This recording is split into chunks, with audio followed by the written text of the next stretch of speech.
எல்லோரும் குறித்த நேரத்தில் வந்ததற்காக உங்கள் அனைவருக்கும் என்னுடைய நன்றி. அது எனக்கு மதம் மாதிரி இந்த பங்க்சுவாலிட்டிங்கிறது. ஆனால் என்னுடைய வலதுகரமாக எனது இதயமாக விளங்கும் சீனி 4 மணிக்கு ஃப்ளைட்டுன்னா 4 மணிக்கு பங்க்சுவலாக வந்துடுவார் ஏர்போர்ட்டுக்கு. அந்த மாதிரி ஆள். ஸோ கொஞ்சம் பயத்தில் தான் இருந்தேன். ஆனாலும் 4 மணிக்கு ஆரம்பிக்கணும்னு நினச்சது 4:30க்கு ஆரம்பிச்சிருக்கோம். ஆனாலும் 4 மணிக்கு நீங்கள் வந்துட்டீங்க. பொக்கையை கடைசியாக கொடுத்துக்கலாம். ஏன்னா இங்கே வந்து பின்னாடி பாட்டு போட ஆரம்பித்தாங்கன்னா பேசுகிறது கஷ்டம். இந்த பேச்சை இப்போது ஒரு 50 பேர் இருப்பீர்கள். ஆனால் ஒரு யூடியூப்பில் ஒரு 1,00,000 பேர் பார்க்கக்கூடிய வாய்ப்பு இருப்பதனால நான் கொஞ்சம் அதையும் மனசில் வச்சு தான் பேசுவேன். ஏன்னா இப்போ வந்து சமீப காலத்தில் யூடியூப் கலாச்சாரம் ரொம்ப பெருகிருக்கு. நிறைய பேர் என்ன யூடியூப்பில் பேச்சை கேட்டேன்னு சொல்கிறாங்க. ஒருத்தர் வந்து யூடியூப்பில் பேச்சை கேட்டு அவர் என்னோடய புத்தகத்தை எதுவுமே படித்ததில்லை. புத்தகம் படிக்கும் வழக்கம் உள்ளவரான்னு தெரியலை. யூடியூப் பேச்சை கேட்டு என்ன பார்க்க விரும்பி இப்போது ரொம்ப நெருக்கமான நட்பாகவும் ஆயிடுச்சு. இந்த யூடியூப் தான். அவர் எல்லோருக்கும் தெரிந்த ஒரு நண்பர் ஏஆர் ரஹ்மான். சித்தர் பீடம்ங்கிற இதில் நான் வந்து ஆன்மீக பேச்செல்லாம் பேசலை, இலக்கியம் பற்றி தான் பேசினேன். அதை வந்து ஒரு 7 லட்சம் பேர் பார்த்துருக்காங்க இது வரைக்கும். சித்தர் பீடம் பேச்சு ஆன்மீக பேச்சு அல்ல. ஒரு ஆன்மீகவாதி ஆயிருந்தால் 1 லட்சம் காப்பி விற்கும். இலக்கியவாதியை எழுத்தாளராக போயிட்டதுனால நம்ம புத்தகங்கள்லாம் 100, 200, 1000 அவ்வளோதான். 1000 தான் அதிகபட்சம். அப்படி விற்றுக்கிட்டு இருக்குது. யூடியூப்பில் 7 லட்சம் பேர் பார்க்குறாங்கன்னா 7 லட்சம் பிரதிகள் விற்றுச்சுன்னா ரொம்ப சந்தோஷமாக இருக்கும். எம்பரர் மாதிரி வாழலாம். இப்போவும் நான் எம்பரர் மாதிரி தான் வாழ்ந்துக்கிட்டு இருக்கேன். ஆனால் அதுக்கு காரணம் நண்பர்கள் தான். சீலேயில் போயிட்டு இருக்கும்போது சீலேயில் என்னோடய பயண திட்டம் மாறிடுச்சு. என் கூட வந்த ரவிசங்கர் இங்கே தான் இருக்கார். அவர் வந்து பொலிவியாவில் இருந்தார். நான் வந்து சீலேயில் தனியாக போயிட்டேன். அப்போ எனக்கு எக்ஸ்ட்ராவாக ஒரு 5 லட்சம் தேவைப்பட்டுச்சு.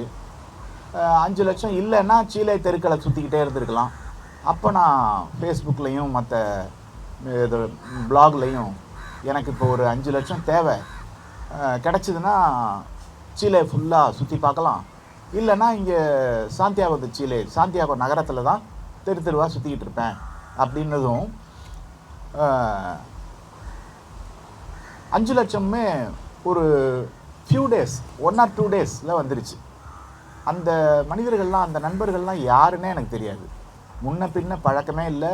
அதுக்கு பிறகும் கூட அவங்களுக்கு நான் நன்றி சொல்லி ஒரு மெயில் போட்டபோது ஒன்றும் பதிலும் இல்லை. அவங்க அப்படியே வந்து கொடுத்துட்டு அப்படியே காணாம போயிட்டாங்க. ஒரே ஒரு நண்பர் இங்கேயும் வந்திருக்காரு. அவர் பிரின்ஸ் ராஜா. அவர் இங்கே இருக்கார். எனக்கு பணம் கொடுத்ததுனாலே என்னமோ அவர் வேலை போயிடுச்சான். அதனால் இந்தியா திரும்பி வந்துட்டார். ஆனால் ஞானிகளுக்கு உதவி செய்கிறது ஒரு மிக முக்கியமான இந்திய பண்பு. இன்னொரு கவன ஈர்ப்பு என்னென்னா, இதுவே ஒரு ஜப்பானிய நகரமாக இருந்தால் 40 பேரில் 30 பேர் பெண்களாக இருப்பாங்க. ஐரோப்பிய நாடு ஒன்றாக இருந்தால், ஐரோப்பாவாக இருந்தாலும் ஜப்பானாக இருந்தாலும் இங்கே வந்து 40 பேரில் 50 பேர் இருக்கும்னு நினைக்கிறேன். 50 பேரில் 30 பேர் 35 பேர் பெண்களாக இருப்பாங்க. இங்கே 3 தேவதைகள் தான் கண்ணில் தென்படுறாங்க. அது ஒரு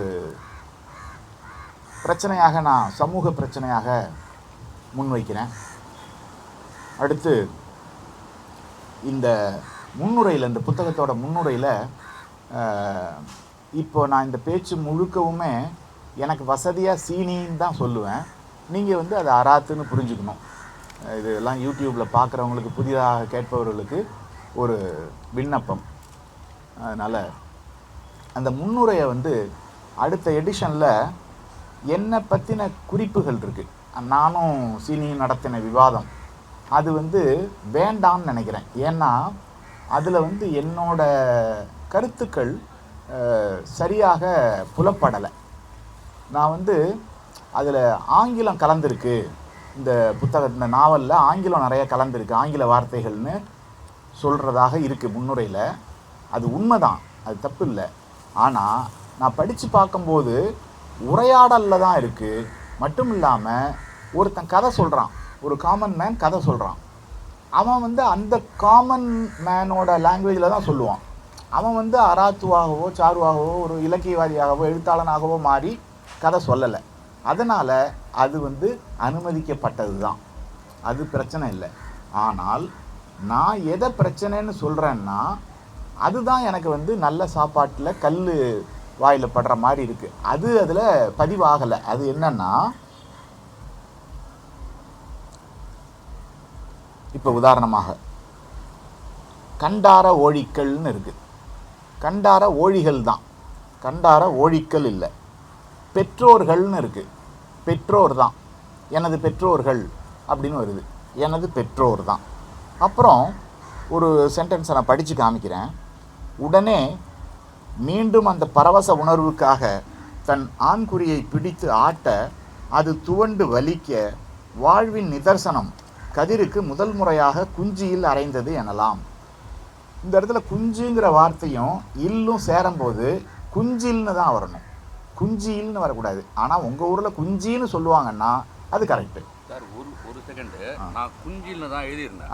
அது இன்னொரு பிரச்சனை என்னென்னா, இவர் வந்து நான் எழுத்துப்பிழை நிறையா இருக்குதுன்னு பொதுவாக இவர் சீனி வந்து தமிழை கொலை செய்கிறாரு, தமிழ் செத்து போயிடும். ஏன்னா நிறைய பேர் வாழ்கைன்னு எழுதுகிறாங்க, இக்க காணும்.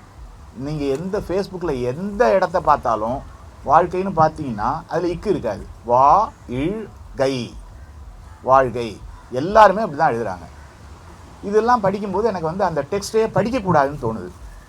தமிழ் வந்து செத்து போச்சுன்னு தோணுது, செத்துக்கிட்டு இருக்குன்னு தோணுது. ஸோ இதெல்லாம் நான் சொல்லும்போது அவர் என்ன பண்ணார், நல்ல விஷயமா ஒரு நல்ல பேராசிரியர்கிட்ட இதை வந்து கொடுத்து எடிட் பண்ணி கொடுங்கன்னு சொல்லும்போது அவர் வந்து குஞ்சில்ங்கிறத குஞ்சியில்னு மாற்றிருக்காரு.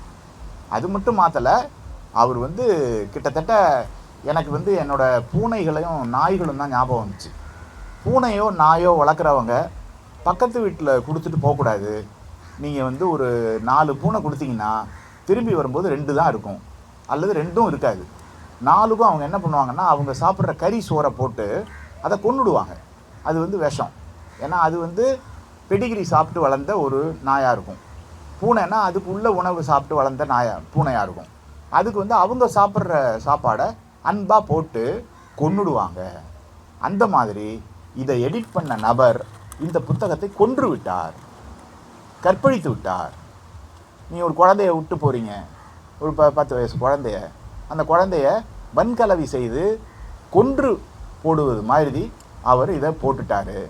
அதனால் ஆனாலும் ஒரு 1000 காப்பி தான் இது போகும் இப்போ ஃபஸ்ட் எடிஷனுங்கிறதுனால செகண்ட் எடிஷனில் அதை சரி பண்ணும்படி கேட்டுக்கொள்கிறேன். அடுத்தது 6ஆம் வகுப்புன்னு இருக்குது. 6 போட்டு எண்ணிக்கையில் 6 போட்டு இம்மு போட்டு வகுப்புன்னு வருது. அது வந்து ஆவண்ணா ராவண்ணா இம்மண்ணா அப்படின்னு இருக்கணும். இப்படி நிறைய பிழைகள் இதில் இருக்குது. அதை சரி பண்ணணும்னு நினைக்கிறேன், சரி பண்ணணும். அடுத்த தடவை வந்து அவங்க சரி பண்ணிடுவாங்க. அடுத்தது இன்னொரு பிரச்சனை என்னென்னா, இதில் நான் ஓப்பனாகவே நம்ம எல்லாருக்கும் தெரியட்டும்னு தான் சொல்கிறேன். இந்த ஃபாண்ட் வந்து மாற்றணும். அதை மாற்றிட்டா இதோட பக்கங்கள் குறையும், படிக்கிறதுக்கும் ஒரு லகுவாக இருக்கும். என்னோடய நண்பர் ஒருத்தர் உங்களோட சினிமா புத்தகங்களெல்லாம் போடுறேன் அப்படின்னு சொல்லி வாங்கினார். எனக்கு அவர் வந்து புதிய பதிப்பகம், அது புதிய பதிப்பகம். புதிய பதிப்பகங்கள்கிட்ட நான் கொடுக்க மாட்டேன் புத்தகங்களை. அவர் என்ன பண்ணார், அம்புலி மாமா அந்த இதெல்லாம் இப்போ பெரிய எழுத்து கதைகள் இருக்கும்ல, அந்த மாதிரி கொட்டை கொட்டையாக எழுத்தில் வந்து அவர் பிரிண்ட் பண்ணிட்டார். இனிமேல் என்னோடய முகத்திலே முழிக்காதீங்கன்னு சொல்லி அவரை நான் துரத்தி விட்டேன் நட்பு வட்டத்திலேருந்து. அந்த மாதிரியான கிட்டத்தட்ட அந்த மாதிரி கொட்டை எழுத்துக்களில் இருக்குது. அதெல்லாம் வந்து அடுத்த இதில் சரி பண்ணுவாங்கன்னு நினைக்கிறேன். இதில் வந்து இந்த வாழைன்னு ஒரு படம் எடுத்தார் இல்லையா ஒரு டைரக்டர், அவர் வந்து இந்த புத்தகத்தை படிக்கணும்னு நான் அன்பாக கேட்டுக்கிறேன். ஏன்னா வாழையில் சொல்லியிருக்கிறது பூரா பொய். மெலினாங்கிற ஒரு ஸ்பானிஷ் படத்தோட அப்பட்டமான காப்பி தான் வாழை. அது வாழை பற்றின என்னுடைய விமர்சனத்தில் நான் எழுதலை, சொல்லலை. ஏன்னா அப்போ நான் மெலினா பார்க்கல, அப்புறமா தான் பார்த்தேன். அதுவும் எதேச்சையாக தான் பார்த்தேன். அப்பட்டமான காப்பி. அதில் வந்து வர்ற ஸ்டூடெண்ட் அவர், ஆனால் டைரக்டர் அந்த படத்தை பார்த்துருப்பாரான்னு தெரியல. அந்த படத்தை பார்த்துட்டு இப்படி ஒரு படம் எடுக்கிற ஒரு மனசாட்சி இருக்காதுன்னு நினைக்கிறேன் யாருக்கும். அவ்வளோ ஒரு அற்புதமான படம். அந்த படத்தை பார்த்துட்டு இப்படி ஒரு குப்பையை எடுக்கிறது வந்து யாருக்கும் மனசு வராது. அந்த படத்தில் அந்த பையன் என்ன பண்ணுவான்னா, டீச்சரோட பேண்டீஸை எடுத்துகிட்டு போய் தன்னோட முகத்தில் போட்டுட்டு தூங்கிட்டு இருப்பான். அப்போ அப்பாவும் அப்பாலாம் பார்த்துட்டு அடி உதன்னு போட்டு அவனை வந்து அடித்து கொள்ளுவாங்க. அந்த மாதிரி சம்பவம் வரும். இதில் வந்து நடக்கிறதெல்லாம் போய் ஏன் அந்த டைரக்டரை இதை படிக்கணும்னு சொல்கிறேன்னா, இதில் ஒரு 100 பக்கத்துக்கு சிறுவர் உலகம்தான் இருக்குது. தம்பிங்களா, இதுதான்டா சிறுவர் உலகம். இது இப்படி தான் சிறுவர்களோட உலகம் இருக்கும். அவன் ஒரு 6ஆம் கிளாஸ் படிக்கிற பையன், அவனை வந்து பக்கத்து தெருவில் ஒரு 12th படிக்கிற ஒரு பொண்ணுக்கிட்ட டியூஷனுக்கு அனுப்புவாங்க அம்மா அப்பா. இவன் பாப்பான் அந்த அக்காவோட கடைக்கெல்லாம் போவான் வருவான். அக்காவுக்கும் இவனை பிடிச்சிரும், இவனுக்கும் அக்காவை ரொம்ப பிடிக்கும். ஒரு நாள் மடியில் பட்டு தூங்குவான். சின்ன பையன் தானே, குழந்தை. அதனால் தூங்கும்போது தூங்கிட்டு ஏதோ ஒரு அன்ஈஸியாக இருக்கும். எழுந்து பாத்ரூம் போனால் அவனோட ஆண்குறியில் விந்து வெளியாக இருக்கும். அடிப்பான். அதை அந்த ஆணுறுப்பை அடிச்சுட்டு, இந்த மாதிரி பண்ணிட்டியே அக்காவை, நான் அப்படி நினைக்கவே இல்லையேன்னு அழுதுட்டு நான் மறுநாள்லேருந்து அந்த இடத்துக்கு டியூஷனுக்கு வர்றதை நிறுத்திடுவான். இதெல்லாம் தான் சிறுவர்களோட உலகம். இது வந்து நம்ம தமிழ் சினிமாவில் பச்சை பொய் சொல்லிக்கிட்டு அலைகிறாங்க. அடுத்து அந்த படம் பேர் மெலினா. அடுத்தது இந்த பின் அட்டையில் சீனியோட ஃபோட்டோகிராஃப் புகைப்படம் இருக்குது. இப்படி ஒரு புகைப்படம் வர்றது வந்து வெளிநாடுகளில் யாரும் விரும்புறதில்ல. கொஞ்சம் நக்கலாக பார்ப்பாங்க. என்ன இது அப்படின்ட்டு ஒரு மாதிரி ரொம்ப நக்கலான்னு புரியுதில்ல, அது ஒரு நக்கலாக பரிகாசமாக பார்ப்பாங்க. அதை பற்றி சீனிக்கிட்ட பேசிகிட்டு இருக்கும்போது அவர் ஒரு முக்கியமான கருத்தை சொன்னார். நம்ம தான் அந்த வெளிநாட்டுக்காரர்களை எஜுகேட் பண்ணணும். ஏன்னா இங்கே உள்ள எழுத்தாளர்களோட புகைப்படமே யார்கிட்டையும் இல்லை. தி.ஜே. ரங்கநாதன் ஒருத்தர், என்னோடய வாழ்வின் ஆசான், இலக்கியத்தின் ஆசான் இல்லை, வாழ்வின் ஆசான். ஏன்னா அவர் சொன்ன ஒரு வசனத்தை நானும் சொல்லியிருக்கேன் என் வாழ்க்கையில்.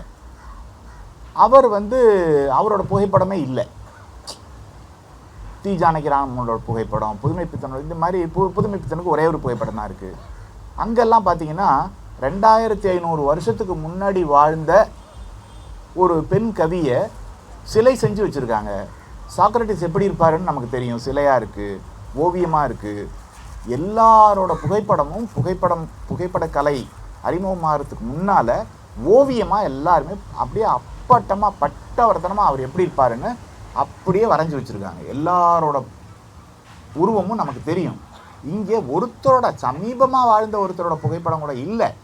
அதனால் நம்ம வந்து புகைப்படங்களை போடுறது நம்முடைய பண்பு, நம்முடைய குறிக்கோளாக இருக்கணும், நம்முடைய நடவடிக்கையாக இருக்கணும், செயல்பாடாக இருக்கணும் அப்படின்னு சொன்னார்.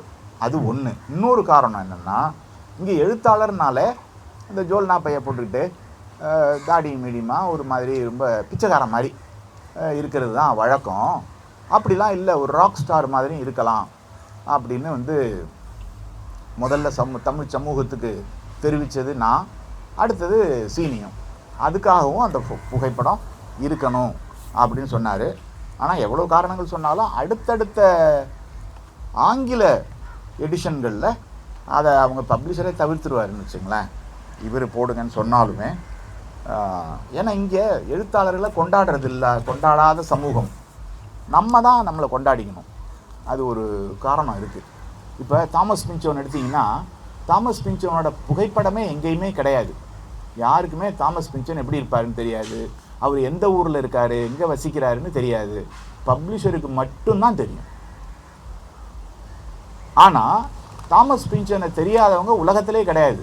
அதாவது இலக்கிய வாசகர்களில் சொல்கிறேன். அந்த மாதிரி ஆள் வந்து போட்டுக்கலாம். இப்போ நான் கூட ஒரு 10 கோடிக்கு ஒரு 50 கோடிக்கு அதிபதினா கிழிஞ்ச சட்டையை போட்டுட்டு இங்கே உட்காந்துருப்பேன், ரஜினிகாந்த் மாதிரி. நம்ம வந்து பிச்சைக்காரங்கிறதுனால நான் வந்து 3000 ரூபாய்க்கு ஜட்டி வாங்குறது, இந்த மாதிரி வந்து வேலைகளை பண்ணிக்கிட்டு இருக்கோம்.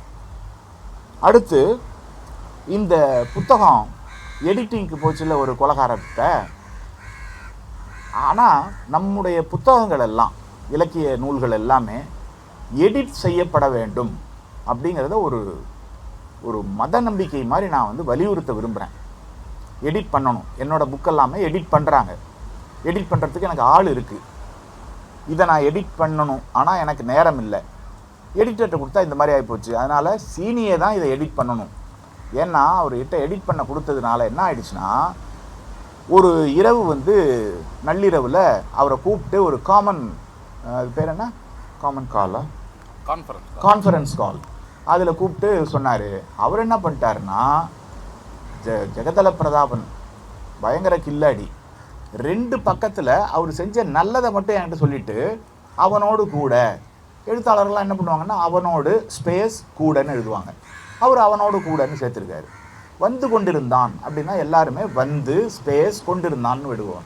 அப்படி எழுதக்கூடாது. வந்து கொண்டிருந்தான்னு சேர்த்து தான் எழுதணும். இதை மட்டும் என்கிட்ட காமிச்சிட்டு ஓடிட்டார். ஆனால் பக்கத்துக்கு பக்கம் அவன் மனம் சேர்த்து வச்சிருக்காரு. அவன் மனம், அவன் நடந்து கொண்டிருந்தான் சேர்க்கலாம். அவன் நடந்து கொண்டிருந்தான்னு சேர்த்துடுறாரு. என்ற பயம் ஏங்க, என்றங்கிறது ஒரு வார்த்தை, பயம்ங்கிறது ஒரு வார்த்தை. இந்த மாதிரி என்ற பயம் அவன் மனம்னு ஒரு பக்கத்துக்கு 10 சென்டென்ஸை சேர்த்து வச்சிருக்காருங்க அவர் இந்த புத்தகத்தில். இவரெல்லாம் ஒரு ஊருங்கிறத எவனாவது சேர்ப்பானாங்க? ஒரு ஊர், ஒரு பெண், இதையெல்லாம் சேர்த்து வச்சிருக்காரு. இதுக்கெல்லாம் என்ன பண்ணுறதுன்னே எனக்கு புரியல. அடுத்த எடிஷனில் இதெல்லாம் சரியாயிடும். அதனால் நீங்கள் அடுத்த எடிஷனும் வாங்கும்படியான ஒரு சூழல் ஏற்படுது.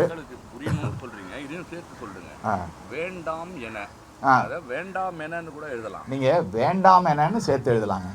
வேண்டாம் என அப்படிங்கிறத எப்படிங்க சேர்ப்பீங்க? இந்த மாதிரி ஒரு காமன் சென்ஸே இல்லாமல் தான் இன்றைக்கு தமிழில் அத்தனை பேரும் எழுதுகிறார்கள். ஒருத்தர் பாக்கி இல்லை. ஆனால் நல்லா எழுதுகிறாங்கல்ல, சில பேர் நல்லா எழுதுகிறாங்க. எனக்கு எப்படி தமிழ் பிடிக்குமோ அப்படி எழுதுகிறாங்க. ஆனால் அதில் உள்ள கண்டென்ட் எல்லாம் செம மொக்க. அதாவது ஒரு பக்கம் கூட படிக்க முடியல. அந்த மாதிரி ஒரு 25 சிறுகதை எழுத்தாளர்களும் ஒரு 10 நாவலாசிரியர்களும் இருக்காங்க. என்னால் ஒரு பக்கம் கூட படிக்க முடியல. அருமையாக எழுதுகிறாங்க. சரியா?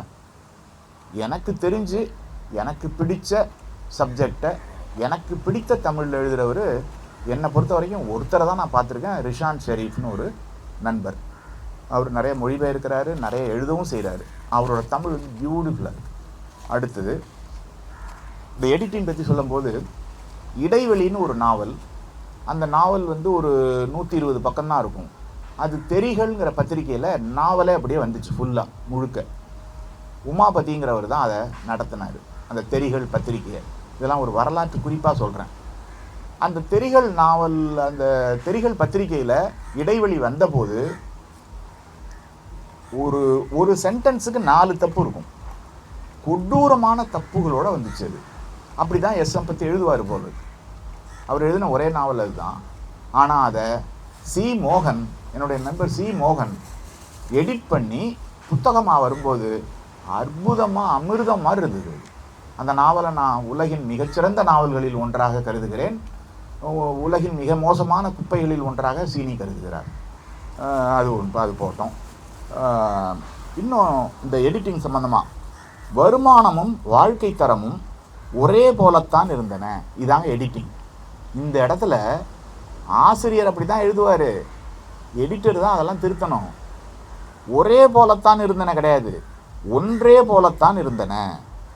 வருமானமும் வாழ்க்கை தரமும் ஒன்றே போலத்தான் இருந்தன, அல்லது ஒரே மாதிரி தான் இருந்தன. ஒரே போலத்தான் இல்லை. அந்த மாதிரி நிறைய இருக்குது. இதெல்லாம் நினைக்கும் போது எனக்கு இன்றைய காலகட்டத்தோட போதாமை அல்லது துயரம் அப்படின்னு நான் நினைக்கிறது என்னென்னா, டெக்னாலஜி எவ்வளவு வளர்ந்துருக்கோ. இப்போ உங்களுக்கு தெரிஞ்ச எந்த விஷயமுமே எனக்கு தெரியாது. இப்போ ஐஃபோன் வச்சுருக்கேன், அதை ஃபோட்டோ எடுங்கன்னு செகண்ட் தட்டை கொடுத்துட்டு அதுக்கு பாஸ்வேர்டெல்லாம் சொல்லிக்கிட்டு இருந்தேன். பக்கத்தில் இருந்த குமார் சொன்னார், பாஸ்வேர்டெலாம் தேவையில்லை, இதை இந்த பட்டனை அமுக்குனா போதும், ஃபோட்டோ எடுத்துக்கலான்னாரு. ஸோ இப்படி இது மாதிரி ஒரு 1000 விஷயம் இருக்குது. எதுவுமே எனக்கு தெரியாது, ஆனால் தமிழ் தெரியும். சென்சிபிலிட்டி இருக்குது.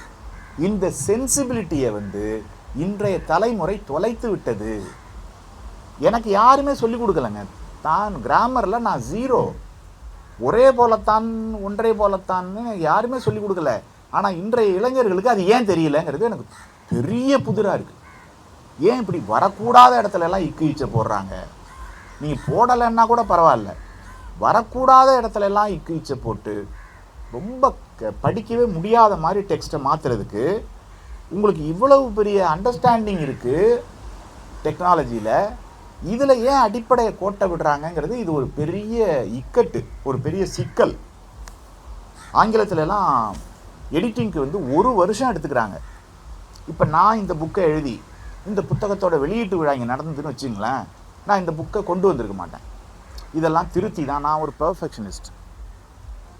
இங்கே சிகரெட்டுக்கு அனுமதி உண்டு, ஆனால் மற்றவங்க முகத்தில் விடக்கூடாது, அவ்வளோதான். அனுமதி உண்டுங்க, மற்றவங்க மூஞ்சியில் விட்டுறாதீங்க. மற்றவங்க வந்து உங்களோட கேர்ள் ஃப்ரெண்டாவோ, அதுக்கு இங்கே சாத்தியம் இல்லை. பாய் ஃப்ரெண்டாக இருந்தால் அவங்க மூஞ்சியில் விடலாம், தெரியாதவங்க முகத்தில் விட்டுறாதீங்க. அது ஒன்று. அப்புறம் இன்னொன்று சொல்லணும்னு நினச்சேன். இந்த யூடியூப்பில் என்னோடய பேச்சை கேட்பவர்களுக்கு ஒரு வேண்டுகோள் என்னென்னா, டோன்ட் ஃபாலோ மீ. நான் ஒரு அசாதாரணமான மனிதன். ஒரு சில மாதங்களுக்கு முன்பு, 2 மாதம்னு நினைக்கிறேன், 2-3 மாதத்துக்கு முன்னாடி திருவண்ணாமலையில் ஒரு திரைப்படத்தை பற்றி, உலக திரைப்படத்தை பற்றி ஒரு வகுப்பு எடுத்தேன். காலையில் 10 மணிலேருந்து மாலை 6 மணி வரை 8 மணி நேரம். இடையில ஒரு அரை மணி நேரம் லஞ்சு. முதல் நாள் நான் வந்து குடிக்கக்கூடாதுன்னு இருந்தேன். ஆனாலும் நண்பர்கள் வந்துட்டாங்க. ஒரு 10 பேர் இருந்தாங்க என் ரூமில். 5 மணி வரைக்கும் குடிச்சிக்கிட்டு இருந்தேன் வைன். காலையில் 5 மணி வரைக்கும். நான் அந்த அரங்கத்துக்கு 8:30க்கெல்லாம் போகணும். ஏன்னா அது வந்து பவர் பாயிண்ட், அந்த இது அதெல்லாம் நான் சரி பார்க்கணும் இல்லையா. அதனால் 5 மணிக்கு படுத்து 7 மணிக்கு எழுந்து குளிச்சுட்டு நான் அங்கே போயிட்டேன். 10 மணிலேருந்து 6 மணி வரைக்கும் நின்றுக்கிட்டே பாடம் எடுத்தேன். ஒரு சோர்வு இல்லை, படு உற்சாகமாக நடந்துச்சு. அந்த மாதிரி உங்களால் பண்ண முடியும்னா என்னை ஃபாலோ பண்ணுங்கள். அநேகமாக யாராலையும் முடியாது.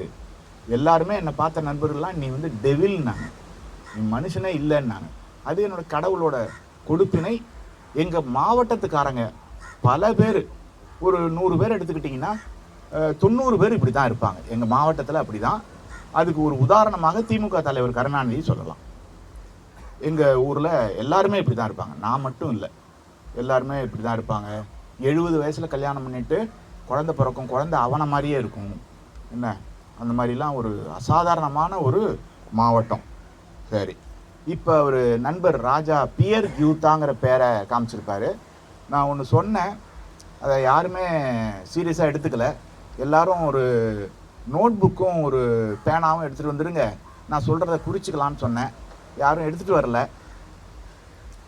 ஃபோனில் கூட நீங்கள் குறிச்சிக்கலாம். ஏன்னா இப்போ நான் சொல்ல போகிற விஷயங்கள் வந்து ஒரு தடவை கேட்டால் பத்தாது. நான் வந்து கிட்டத்தட்ட 40-50 வருஷமாக படித்ததை நான் வந்து இப்போ 1 மணி நேரத்தில் சொல்ல போகிறேன். அது எனக்கே புரிஞ்சுக்கிறதுக்கு அப்போது கஷ்டமாக இருந்தது, அப்போது நான் கேட்டபோது. அதனால் அந்த கஷ்டமான விஷயங்களை இப்போ நான் சொல்ல போகிறேன். இதை ஏன் சொல்கிறேன் அப்படின்னா, இதில் வந்து நாவலை பற்றி எதுவுமே இருக்காது. ஆனால் இந்த நாவலை வாங்குகிற அத்தனை பேரும் என்னுடைய பேச்சையும் நீங்கள் கேட்டாதான் இந்த நாவல் 50% தான். இப்போ நான் பேச போகிறது 50%. இந்த நாவலை எப்படி படிக்கணும், இந்த நாவல் இன் இட் செல்ஃப், அதை நீங்கள் படித்தா ஜாலியாக இருக்கும், அதை பற்றி பிரச்சனையே இல்லை, இதுக்கு விளக்க உரையே தேவையில்லை. ஆனால் நான் சொல்கிறதையும் நீங்கள் சேர்த்து கேட்டிங்கன்னா இன்னும் பல நுவான்சஸ் இருக்கும். இப்போ கர்நாடிக் மியூசிக் வந்து முதல் தடவையாக கேட்குறவங்களுக்கு எப்படி ஒரு நூதனமாக இருக்கும் இல்லையா. சில பேர் சொல்லுவாங்க, இந்த ஹிந்துஸ்தானி மியூசிக்கு வந்து யாராவது இறந்து போயிட்டால் சரோது இந்த மாதிரிலாம் வாசிப்பாங்களா, இது இழவு சங்கீதம்னு சொல்லுவாங்க. அப்படி இல்லை. அது மாதிரி அந்த நுவான்சஸ் தெரிஞ்சுதுன்னு வச்சுங்க, இந்த நாவலை இன்னும் சிறப்பாக அனுபவிக்கலாம். அதனால் என்னுடைய பேச்சை இந்த நாவலுக்கு படிக்கிறதுக்கு முன்னால் கேட்டுடுறது ரொம்ப நல்லது. இப்போ நான் சொல்ல போகிற விஷயங்கள் எதுவுமே சீனிக்கு தெரியாது. அதாவது அறிஞ்சு அவர் கான்ஷியஸாக பண்ணியிருக்க மாட்டார். ஆனால் அவர் இந்த முன்னுரையில் ஒரு விஷயத்தை தான் எழுதியிருக்காரு, ஒரு விஷயத்தை எழுத மறந்து விட்டார் அல்லது வேறு காரணத்தினால அதை எழுதலை. என்ன விஷயம்னா, இது வந்து அந்த முன்னுரையில் சொல்லப்பட்டிருக்கிறது என்னென்னா, இது ராசலீலாவோட ஒரு ராசலீலாகிட்ட இருந்து கற்றுக்கிட்டு நான் இதை எழுதினேன். அது 50% தான். அது வந்து உடல். என்ன உடல்?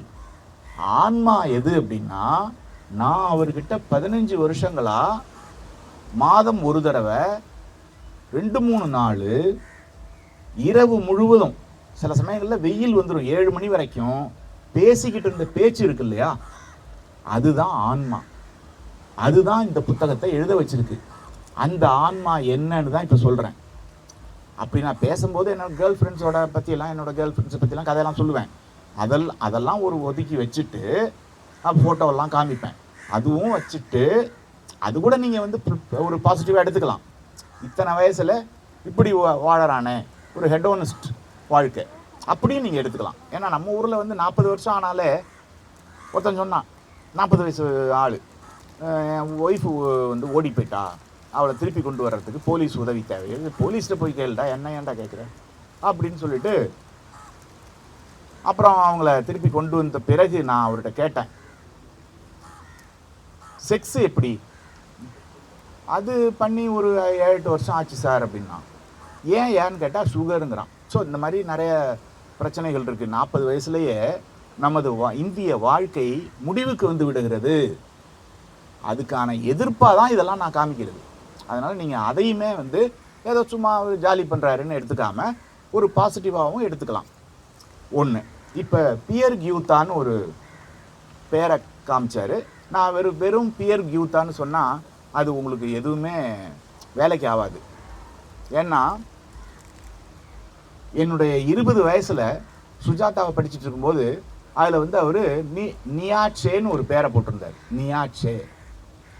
20 வயசு பையனுக்கு கிராமத்தில் நியாச்சே அவன் எங்கே போய் தேடுவான் சொல்லுங்கள்? காரைக்கால் லைப்ரரியில் போய் என்சைக்ளோபீடியாவெல்லாம் எடுத்து அதில் என்ன பிடிச்சி நியாச்சேன்னா NI அல்லது NE தான் வரணும். அப்படி பிடிச்சி தான் நீட்சையை கண்டுபிடிச்சேன். அவருக்கே ப்ரொனன்சியேஷன் தப்பாக எழுதிட்டார் நியாச்சேன்னு. நீட்சையை பிடிச்சது எந்த வகையில் யூஸ்ஃபுல்லாக இருந்ததுன்னா, 20 வயசுலேருந்து இன்னைய வரைக்கும் என்னோடய டீச்சர் நீட்சே தான். அது எப்படின்னா, அதுக்கு ஒரு உதாரணம் சொல்கிறேன். மகாத்மா காந்தி யூனிவர்சிட்டியில் கேரளாவில் ஒரு +2 படிக்கிற பொண்ணு என்கிட்ட கேட்குறா, உங்களுடைய எழுத்தில் வந்து you are much influenced by Nietzsche, am I right அப்படின்னு கேட்குறாங்க.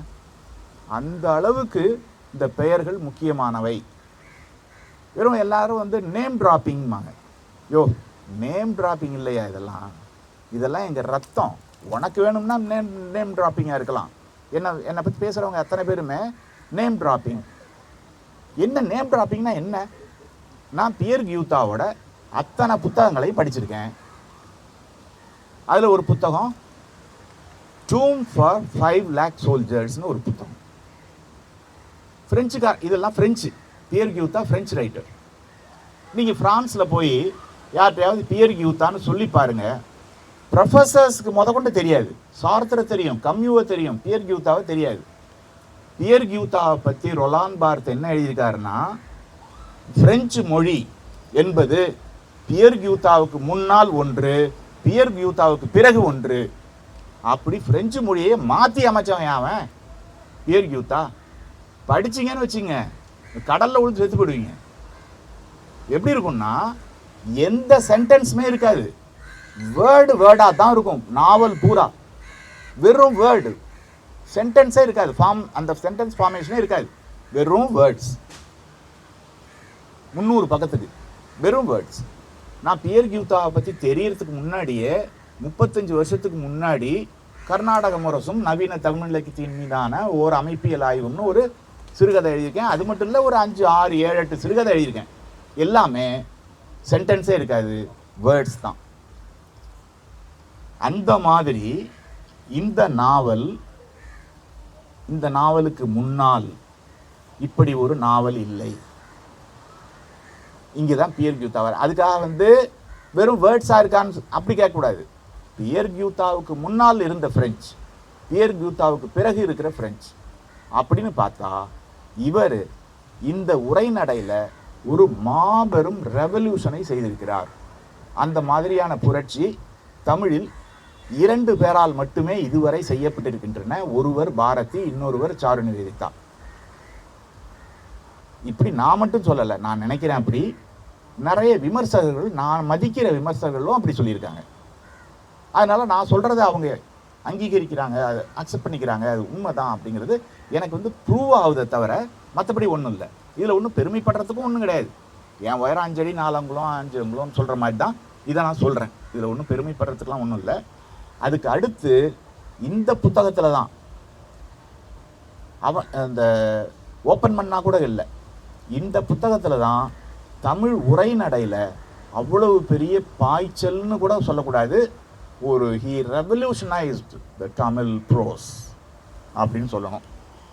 ஏன் அப்படி சொல்கிறேன் அப்படிங்கிறதெல்லாம் இன்றைக்கி நான் விரிவாக விளக்க போகிறதில்லை. அதுக்கு நீங்கள் நாவலை படிக்கும்போது என்னோடய வார்த்தைகள் உங்களுக்கு தெரியும், காதில் விழும், ஞாபகம் வரும். என்னடா இது சாரு வந்து தமிழை ரெவல்யூஷனைஸ் பண்ணியிருக்காருன்னு சொன்னார், அப்போ இது என்ன இதுன்னு உங்களுக்கே தெரிஞ்சிடும். அதை நான் வந்து இங்கே விளக்கி ஒரு பேராசிரியர் மாதிரி சொல்ல வேண்டிய அவசியம் இல்லை. ஏன்னா நிறைய விஷயங்கள் நான் இந்த பாட்டு சத்தம் வர்றதுக்கு முன்னாடி சொல்ல வேண்டியிருக்கு. பியர் கியூத்தாவோட ஒரு நாவலை பற்றி சொன்னேன். இன்னொரு நாவல் ஏதன் ஏதன் ஏதன், EDEN, ஏதன் ஏதன் ஏதன். அந்த நாவலுமே உங்களுக்கு அப்படி தான் இருக்கும், வெறும் வார்த்தைகள். நானாவது சிறுகதை தான் எழுதினேன், அவர் நாவலே எழுதிட்டார். அடுத்து மிக புதிதாக என்னுடைய ஃபிலாசபியில் ஒரு மாற்றம் நிகழ்ந்திருக்கு. என்னுடைய நம்பிக்கையில், என்னுடைய நம்பிக்கைன்னு கூட சொல்லக்கூடாது, அறிதல், என்னுடைய அறிவில் ஒரு பெரும் மாற்றம் நடந்திருக்கு. அது என்னன்னா, உரைநடை விட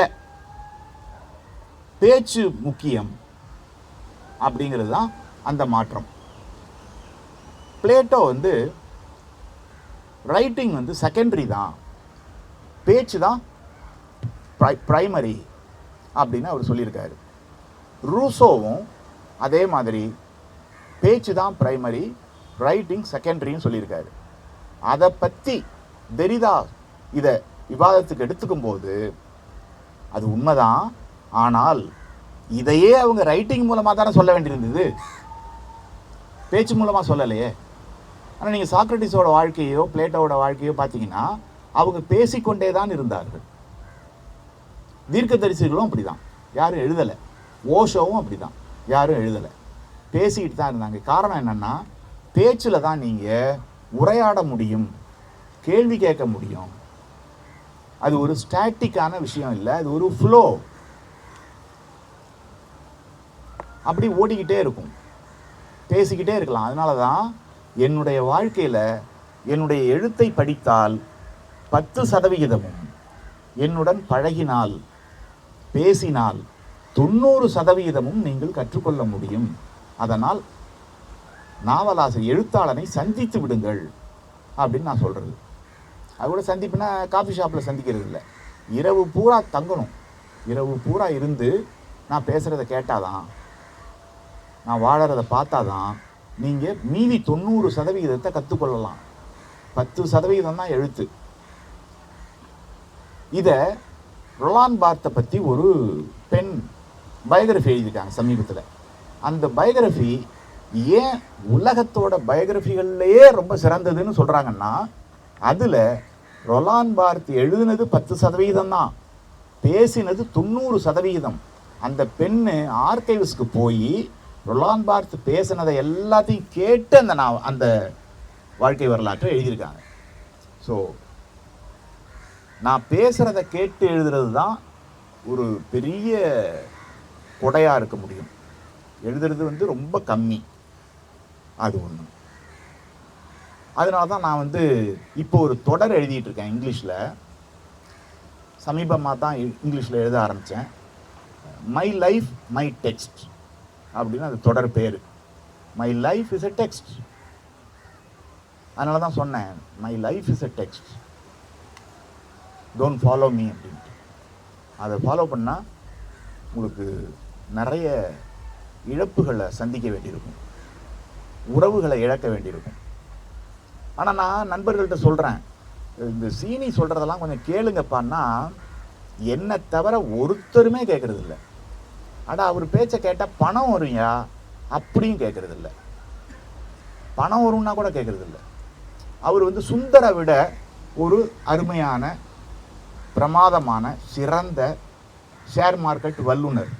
யாருக்காவது தெரியுமா? நான் மட்டும்தான் அதை பயன்படுத்திக்கிட்டு இருக்கேன். சமீபத்தில் கூட ஒரு 4 லட்சம் போட்டால் அது 8 லட்சம் ஆகிடுச்சு. அவர் என்ன சொன்னார், ஆனால் என்னுடைய நண்பர்கள்லாம் என்ன பண்ணுறாங்க தெரியுமா? ஒரு நண்பர் இங்கே இல்லை, ஒரு அப்பா அம்மா சொன்னாங்கன்னு சொல்லி பேச்சை மறுக்க முடியாமல் ஒரு வீட்டை வாங்கினார் கிராமத்தில். அது ஒரு 25 லட்சம். அங்கே யாருமே இல்லை. இப்போ இது பணத்தை ஹேண்டில் பண்ணுற விதமாக இது ஒரு மிடில் கிளாஸ் ஆசாமிக்கு தேவையா இது? 25 லட்சம் சீனிக்கிட்ட கேட்டுறதா அதை 1 கோடி ஆக்கி கொடுத்துருப்பாரு. அவர்கிட்ட இன்னொன்று சொன்னார் ஷேர் பற்றி. அவர் சொன்ன ஒரு கம்பெனியில் போட்டேன், 4 லட்சம் வந்து தொம்புக்கடின்னு 1.5 லட்சம் ஆகிடுச்சு. அவன் ஹார்ட் அட்டாக் வந்து தானே செத்துருப்பான். நான் வந்து எவ்வளோங்க போச்சு, என்ன ஆச்சுன்னு 1.5 லட்சத்துக்கு வந்துச்சு. அப்படியா ஓகே அப்படின்ட்டேன். அப்படியா ஓகே, இவன் தாங்க ஷேருக்கு தேவை அப்படின்னாரு. நான் தான் மாங்க்கு. நான் 4 பேர் போனாலும் கவலைப்பட மாட்டேன், உயிரே போனாலும் கவலைப்பட மாட்டேன். ஒரு தடவை ஏற்காடில் சுரேஷ் ராஜமாணிக்கம் பங்களாவில் உட்காந்துட்டு இருக்கும்போது ஒரு மரணத்தை பற்றி, அதாவது மரணம்னா நம்ம ரத்தத்தின் ரத்தமாக இருக்கணும், அப்படிப்பட்ட ஒரு உயிரின் மரணத்தை நீங்கள் எப்படி பார்ப்பீங்கன்னு கேட்டார். ஏன்னா பக்கத்தில் இருந்த நண்பர் காலம் பூரா மார்க்ஸ் எங்கல்ஸை படித்து ஃபேமிலிங்கிறதே கிடையாது ஆச்சா போச்சான்னு சொல்லி ஆர்டி லேங் வந்து த பொலிட்டிக்ஸ் ஆஃப் த ஃபேமிலின்னு ஒரு புக் எழுதியிருக்காரு. ஃபேமிலி தான் எல்லாத்துக்குமே, இந்த சர்வ நாசத்துக்கு காரணமே ஃபேமிலி தாங்கிறது அந்த புக்கோட. அப்படி வாழ்ந்தவர், எனக்கெல்லாம் கற்றுக் கொடுத்தவர், பிள்ளைய பற்றி அப்படி பேசிகிட்டு இருந்தாரா. உடனே சுரேஷ் என்ன கேட்டார், நீங்கள் எப்படி பார்க்குறீங்க மரணம்னா? அப்படி கிட்டக்க, அதாவது ரத்தத்தின் ரத்தமான மரணமாக இருக்கும். நான் சொன்னேன், ஒரு பூனை தன்னோட வீட்லேயோ தன்னோட தெருவுலையோ ஒரு மரணம் நிகழ்ந்தால் எப்படி பார்க்குமோ அப்படி தான் பார்க்குறேன். ஸ்பான்டேனியஸாக சொன்னேன். அப்படி ஒரு மாங்கா வாழறதுனால உடனே என்ன சொல்லுவாங்கன்னா, என்னோட கிரிட்டிக்ஸ்லாம் மாங்குன்னு பொய் சொல்லிட்டு திரிகிறான், ஒயினை குடிக்கிறான். டே அது இல்லைடா, மரணத்தையே நான் கவலைப்படல, பணம் தான் இன்றைக்கி எல்லாருக்கும் உயிரை விட பெருசு, அதை பற்றியும் கவலைப்படல. அப்புறம் என்ன ஆச்சு, 1.5லேருந்து அது 8க்கு போயிடுச்சு. அப்போ 8க்கு போகும்போது சொன்னார், இன்னும் கொஞ்சம் பொறுக்கலாம் சீனி, அது 16க்கு போகும்னு. இல்லை சைஃபருக்கு வந்துடும், உடனே எடுத்துருங்கன்னாரு. மரியாதையாக எடுத்தேன், வேறு யாரும் எடுக்க மாட்டான். அது 16க்கு போகணும்னு சொல்லிட்டு 0க்கு வந்துடுவான். இப்படி அவர் வந்து ஷேர் மார்க்கெட்டில், அது எதுக்கு சொல்கிறேன்னா, இந்த பேச்சை கேட்குறது இருக்குல்ல, அந்த பேச்சுக்கு சொல்கிறேன். பேச்சு அவ்வளவு ரொம்ப முக்கியமான விஷயம். அப்படிங்கிறத நான் சமீபத்தில் தான் தெரிஞ்சுக்கிட்டேன். நான் அது எழுத்து தான் ரொம்ப முக்கியம்னு நினச்சிக்கிட்டு இருந்தேன். அப்புறமா தான் அதுக்கு தகுந்தாப்பில் நான் வந்து சில உபகரணங்கள் எல்லாம் கொண்டு வந்தேன். எப்படின்னா, ப்ளே பார்க்குறோன்னு வச்சுங்க. சப்தர் ஹாஷ்மின்னு ஒருத்தர் தெரியுமா உங்களுக்கு? அவர் நாடகம் நடத்திக்கிட்டு இருக்கும்போதே அவரை கொண்டுட்டாங்க, சப்தர் ஹாஷ்மி. நான் ஒரே ஒரு நாடகம் தான் எழுதினேன், இப்போ எழுதிட்டேன் நிறையானா நான் ஒரு 3 எழுதியிருக்கேன். ஆனால் அப்போது 2ஆம் ஆட்டம்னு ஒரு நாடகம் எழுதி போட்டதும் அங்கேயே அடி. ஒரு 16 வயசு பொண்ணு நடிச்சுது, அதுக்கும் அடி, எனக்கும் அடி. இந்த டேப் ரெக்கார்டர்லாம் போட்டு உடைச்சிட்டாங்க. அடிதடி தான், கலவரம் தான். ஏன்னா play is a revolution in front of your eyes. ஒரு புரட்சி உங்க கண்ணு முன்னாடி நடக்கும். அவன் பேசுறான் உங்ககிட்ட. ஏன் தெரியுமா என்னை வந்து யாருமே ஜெயிலில் போடலை, கொலை மிரட்டல் விடலை, சேஃபாக இருக்கிறேன்? ஏன்னா எனக்கு அதர் கிடையாது. புரியுதா? நல்லா கவனிச்சிங்க. there is no other for me. நான் ஒரு ரைட்டர் அப்படின்னு சொன்னால் அதை தமிழ்நாட்டில் புரிஞ்சுக்கிறதுக்கு ஆளே கிடையாது. 1000 பேர் தான் இருக்கீங்க. நான் ரைட்டர்னா தெரியும், மற்றவனுக்கு சினிமாவில் எழுதுறியான்னு கேட்குறான். அப்போ ரைட்டர்னா என்னென்னே தெரியாத ஒரு சமூகத்தில் நான் ரைட்டிங் பண்ணிக்கிட்டு இருக்கேன். புரியுதா உங்களுக்கு? Other, there is no other. எனக்கு ஒரு அதர் இருந்தால் தான் ரைட்டிங்னாலே அர்த்தம் வருது. இதை நல்லா அண்டர்லைன் பண்ணி புரிஞ்சுக்குங்க. அதர்ங்கிறது இல்லைன்னா எந்த பொருளுமே எந்த வார்த்தையுமே in itself it's not a self contained thing. It's not a permanent entity. Nothing is permanent entity. Nothing is self-contained. Everything is related to external and internal things. எல்லா விஷயமும் நான் சொல்றீங்கன்னு வச்சுங்க. இல்லை ஒன்றும் இல்லை. இந்த டேபிள் இருக்கு. இந்த டேபிளுக்கு நீங்க இல்லைன்னா அர்த்தமே கிடையாது. இந்த டேபிளை ஒரு பூனை எப்படி பார்க்கும்? நீங்க எப்படி பார்க்குறீங்க? ஒரு துறவி எப்படி பார்ப்பான்? ஒரு பைத்தியக்காரி எப்படி பார்ப்பா? ஒரு ப்ராஸ்டியூட் எப்படி பார்ப்பா? டேபிள் பற்றி நான் ஒரு கதை சொல்கிறேன். ஒவ்வொருத்தரும் டேபிளை எப்படி பார்ப்பாங்கன்னு. அப்படி பார்க்குறதுக்கு ஆளே இல்லைன்னா இந்த table has no meaning at all. இதுதாங்க நாவல். இந்த நாவலில் சொல்லப்படுற ஒவ்வொரு வார்த்தையும் related to so many absent things which are absent in this novel. நல்லா புரிஞ்சுங்க. ஒரு பெண்ணு சொல்றா என்கிட்ட, அவ சொன்ன வார்த்தையில இங்க சபையில் சொல்ல முடியாது. நான் டைரக்டரை சக் பண்ணிக்கிட்டு இருந்தேன் டேபிளுக்கு அடியில் உட்காந்து.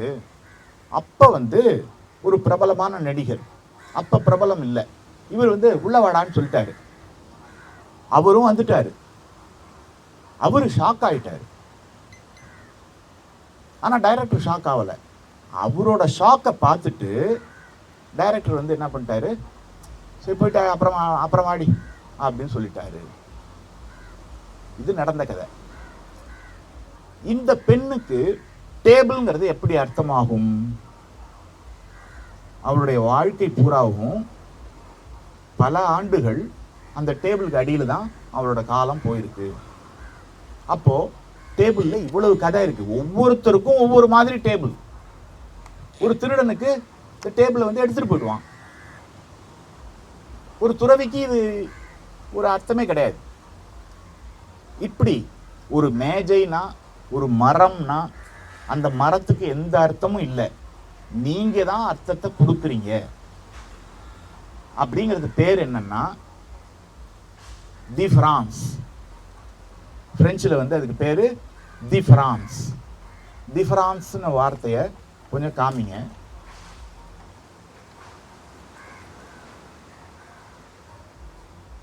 தி ஃப்ரான்ஸ் அப்படின்னு பேர் இருக்கு. டிஃபரன்ஸ் தான், இங்கிலீஷ்ல இருக்கிற டிஃபரன்ஸ் தான். அதுக்கு தெரிதா கண்டுபிடிச்ச வார்த்தை இது. தெரிதா கண்டுபிடிச்ச வார்த்தை தி ஃப்ரான்ஸ். என்னன்னா மீனிங்ஸ் ஆர் கிரியேட்டட். இப்போ நான் சொல்றது என்னன்னா, இது காலம் வரைக்கும் நான் எழுதிட்டேன், படிச்சுங்க. எப்படி என்ன நடக்குது? ஒரு பேசிவ் ஆக்ட் தான் நடக்குது. நான் கொடுக்குறேன், நீ வாங்கிங்க. ஆனால் இந்த புக்கில் அல்லது டெக்ஸ்டுக்குள்ள meanings are created by the outsider, by the other. அப்போதான் அதுக்கான மீனிங்கே வரும். மீனிங்கை நீங்கள் கொடுக்குறீங்க. அதுதான் டிஃப்ரான்ஸ்னு அவர் தெரிதா சொல்கிறாரு. ஸோ இது ஒரு விஷயம் இருக்குது. அந்த வகையில் பார்த்தா இப்போ நான் நாடகம் பற்றி சொன்னேன் இல்லையா? பொயட்ரி ரீடிங்கிறது ஒரு பெரிய கல்ட் வெஸ்டில். ஏன்னா பொயட்ரி எழுதுறது மட்டும் பத்தாதே, அதை படிக்கணும். இப்போ நீங்கள் சுந்தர் சருக்கையோட ஃபாலோயிங் எ ப்ரேயர் அப்படிங்கிற ஒரு நாவலை படித்து பாருங்கள். இங்கிலீஷில், தமிழ்லேயும் வந்திருக்கு. பிரார்த்தனையை பின்தொடர்ந்து அப்படின்னு ராமானுஜம் டிரான்ஸ்லேட் பண்ணியிருக்காரு. அந்த புக்கில் நான் சொன்னது தான் அதில் இருக்குது, theory. Sundar Sarukkai is a philosopher like me. Now, I am a philosopher. I am not a writer. Writing is just a tool for me. என்னுடைய தத்துவத்தை நான் மேஜர் சுந்தரராஜன் மாதிரி தமிழ்லையும் சொல்லிடுறேன். என்னுடைய தத்துவத்தை மக்களிடம் கொண்டு செல்வதற்கு இலக்கியம் ஒரு கருவி, அவ்வளோதான். நான் ஒரு தத்துவவாதி. தத்துவவாதி வந்து பேசணும். பேசினாதான் அந்த சப்தம் இருக்கு பாருங்க. ஆதியிலே எழுத்து இல்லை, ஆதியிலே சப்தம் இருந்தது. Basically I am a musician. எனக்குள்ள ஓடுற சங்கீதத்தை, எனக்குள்ள ஓடுற இசையை தான் எழுத்தாக மாற்றி நான் நாவல், சிறுகதை, கட்டுரைன்னு சொல்லி கொடுத்துட்டு இருக்கேன் உங்களுக்கு. நான் ஒரு இசை கலைஞன். எனக்குள் ஓடும் இசை தான் இங்கே வருது. அதனால தான் என்னுடைய ரைட்டிங்கை நீங்கள் வாய் விட்டு படிக்கலாம். அப்படி நான் படித்தேன்னு வச்சுங்களேன். ஒருத்தர் சொன்னார், ஏங்க தாமதமாக வந்தீங்க, நான் ஒரு பொயட்ரி ரீடிங் ஆச்சே, ஏன் தாமதமாக வந்தீங்கன்னா அவர் என்ன சொல்கிறாரு, இதை சொல்லி 30 வருஷம் இருக்கும், எனக்கு மறக்கலை. நீங்கள் படிக்கும்போது தேன் ஆறு ஓடிக்கிட்டு இருந்துச்சு, அந்த தேன் ஆறில் வழுக்கி விழுந்து நான் எழுந்து வந்தேன்னாரு. அப்படி என்னுடைய மொழி தேன். அது எப்படி வரும்? சப்தத்தில் தான் வரும். அதுக்கு தேடி கண்டுபிடிச்சி நீங்கள் ஒரு கட்டுரையை படித்து பாருங்க. சுந்தர் சருக்கை டிரான்ஸ்லேஷன் பற்றி ஒரு கட்டுரை எழுதியிருக்காரு. அந்த கட்டுரையில் அவர் என்ன சொல்கிறாருன்னா, மொழிங்கிறது அப்படியே வந்து டிரான்ஸ்லேஷனுங்கிறது அப்படியே எழுதுறது இல்லை, சப்தம் இருக்கணுங்கிறாரு. சப்தம் வேணும். ஏன் இவ்வளவும் சொல்கிறேன்? ஏதோ ஒரு பாடம் எடுத்துகிட்டு இருக்கான் அப்படிங்கிறது இல்லை. நான் பேசுகிற ஒவ்வொரு வார்த்தையும் இப்போ இதோட கனெக்ட் ஆகிருக்கு. This is not a novel, this is a dialogue. This novel announces to the world that writing is dead. What? Writing is dead. This novel announces to the world writing is dead. Why? Because it's a dialogue.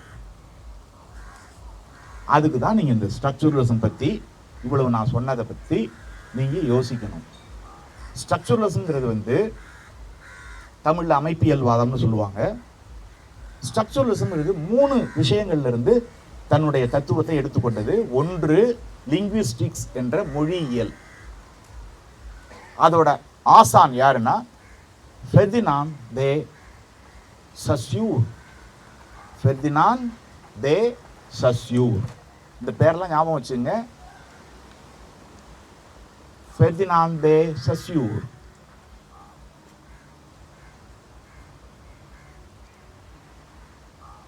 அவங்களுக்கும் அப்படியே காமிச்சு Ferdinand தே சஸ்யூர். அதை வந்து எல்லாரும் சாசர்னு சொல்லுவாங்க, அது தப்பு. சஸ்யூர்னு தான் சொல்லணும். பிரெஞ்சு. அவர் சுவிட்சர்லாந்தில் வாழ்ந்த ஒரு லிங்குவிஸ்ட்டு. அவரோட பகுதி வந்து தூக்கம் வருதா ஸ்ரீதர்? தூக்கம் வருதா? அவருக்கு ஏதாவது கொடுங்க. தூக்கம் வருதா அவருக்கு? தூங்கி வழிகிறாரு பாவம். பாடம் நடத்தும் போதே அப்படியே ஆடுறாரு. எனக்கே தூக்கம் வந்துருக்கு. ஃபெர்டினாண்ட் தே சஸ்யூர் சுவிட்சர்லாந்தில் வாழ்ந்தாலும் அவர் வாழ்ந்த பகுதி பிரெஞ்சுங்கிறதுனால அவர் பிரெஞ்சில் தான் எழுதினார். அவர் வந்து இந்த லிங்குவிஸ்ட் எப்படி மொழியியல்ல இருந்து ஸ்ட்ரக்சரலிசம் வருதுன்னா அவர் என்ன சொல்கிறாருன்னா, மொழிங்கிறது வந்து ஒரு தனித்த விஷயம் இல்லை. அதை புரியுது இல்லை? இண்டிபெண்ட் ஐடென்டிட்டி கிடையாது. மொழி the language is conceived by so many other factors. It's a structured element. அதாவது இப்போ உதாரணமாக சுந்தர் ராமசாமி ஒரு இதை பற்றி ஒரு கல்லில் கெட்ட வார்த்தை எழுதியிருந்ததுன்னு எழுதுறாரு. அவருக்கு வந்து அது கெட்ட வார்த்தை. ஆனால் எனக்கு அது வந்து ரொம்ப ஆபாசமாக படுது அப்படி எழுதுறது. வார்த்தையில் என்னையா கெட்ட வார்த்தை? அதில் பூ இன் டைன்னு எழுதியிருந்திருக்கு. அது நான் யூகிக்கிறேன், அதான் அவருக்கு கெட்ட வார்த்தையாக படுது. அது எப்படி கெட்ட வார்த்தை?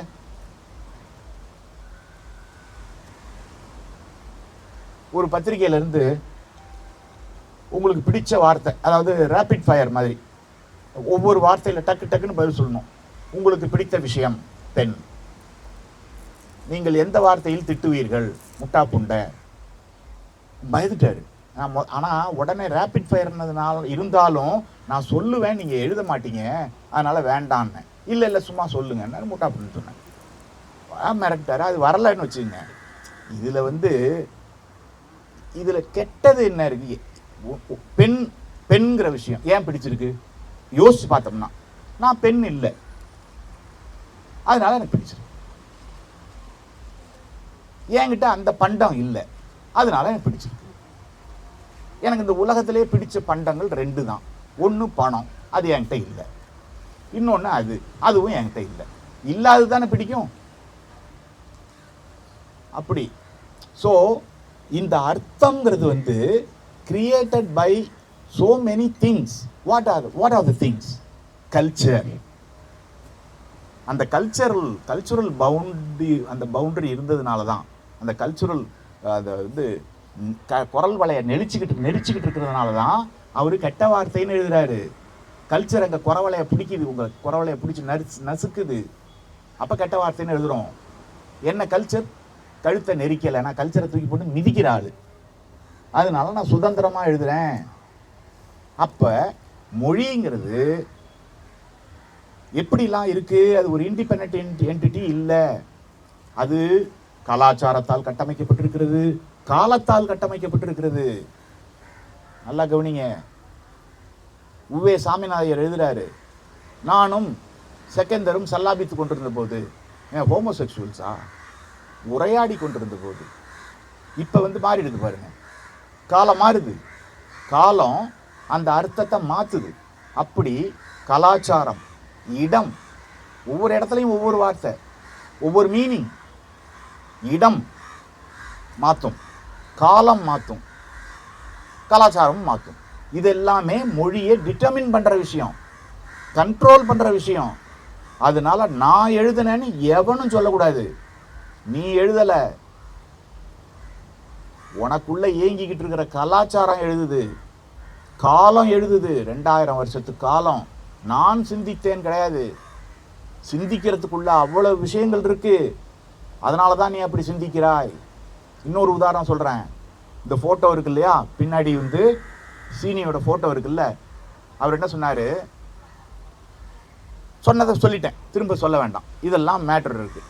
அப்போது இங்கே டிட்டர்மின் பண்ணுறது யார்?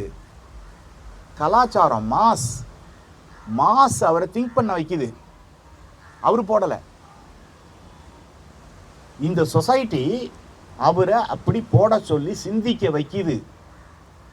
அப்போ எல்லா செயல்பாடுக்குமே இங்கே பல்வேறு விஷயங்கள் கண்ட்ரோல் பண்ணிக்கிட்டு இருக்கு.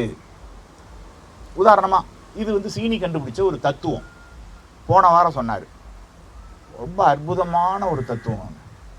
நீங்கள் உங்களில் 1000ல் ஒருத்தர் ஃபாலோ பண்ணால் கூட நான் வாழ்க்கையில் என்னுடைய அற்புதத்தை கண்டேன் அப்படின்னு சொல்லிடுவேன். ஆனால் அவர் சொல்கிறதுக்கு முன்னாடியே நான் அப்படி ஃபாலோ பண்ணிகிட்டு இருக்கேன். அவர் சொன்னார் என்னென்னா, அவர் சொன்ன மாதிரியே திரும்ப சொல்ல முடியாது. நான் எனக்கு நிறைய கன்ஸ்ட்ரெயின்ஸ் இருக்குது, என்னால் அந்த வார்த்தைகளை உச்சரிக்க முடியாது. ஏன்னா சொசைட்டி தயாராக இல்லை. I am controlled by society. எழுத்தில் வேணால் வச்சுக்கலாம் நம்ம ஆட்டத்தை, பேச்சில் வச்சுக்க முடியாது. அதனால் நான் அவர் சொன்னதை கொஞ்சம் மாடிஃபை பண்ணி சொல்கிறேன். உறவுகள் எல்லாமே இந்தியாவை பொறுத்த வரைக்கும் சொல்கிறாரு அவர், ஃபாரின் கண்ட்ரிஸை சொல்லலை. இந்தியர்கள் எல்லாருமே, ஆண்கள் குறிப்பாக, இந்த யோனிங்கிற ஒரு வட்டத்துக்குள்ளே தான் சிக்கிக்கிட்டு இருக்காங்க. உதாரணமாக நம்ம அம்மாவுக்கு செய்கிறோம், ஏன்னா யோனியிலேருந்து வந்தோம். அப்பாவுக்கு செய்கிறோம், அந்த யோனியை புணர்ந்ததனால் அவரும் யோனியோட ரிலேட்டட், அதனால் அவருக்கு செய்கிறோம். அண்ணன் தம்பி, அக்கா தங்கச்சி எல்லாம் செய்கிறோம், ஏன்னா நம்ம பிறந்த யோனியில் தான் அதுவும் வந்திருக்கு. நம்ம ஒய்ஃபுக்கு செய்கிறோம், ஏன்னா அந்த யோனியோட தான் நம்ம கலக்கிறோம். நம்ம குழந்தைகளுக்கு செய்கிறோம், அந்த யோனியிலிருந்து பிறந்தது. ஆனால் எவனாவது குருவுக்கு செய்வானா? 25 லட்சம் வீடை கட்டி அது பாட்டு கிடக்கு, அம்மா அப்பா பேச்சுக்காதானே குருவுக்கு செய்கிறோமா? அப்படி செய்கிறதில்ல. அட குருவை விடுங்க, நண்பர்களுக்கு செய்கிறோமா? இல்லை. ஆனால் என்னோட விஷயம் வேற.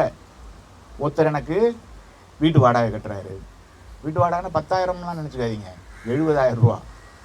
அடையார் காந்தி நகரில் இருக்கேன். ஒருத்தர் வீட்டு வாடகை கட்டுறாரு. ஒருத்தர் வந்து நான் எங்கெங்கெல்லாம் போகிறனோ அங்கெல்லாம் கார் அனுப்பிடுறாரு. ஒருத்தரில் 2 பேர். என்ன இப்போ புக் ஃபேர் வரப்போகுது, அதுக்கு நான் காருக்கு மட்டும் 1 லட்ச ரூபா ஆகும். 1 லட்ச ரூபா டெய்லி கேப் வச்சு போயிட்டு வரணும்ல.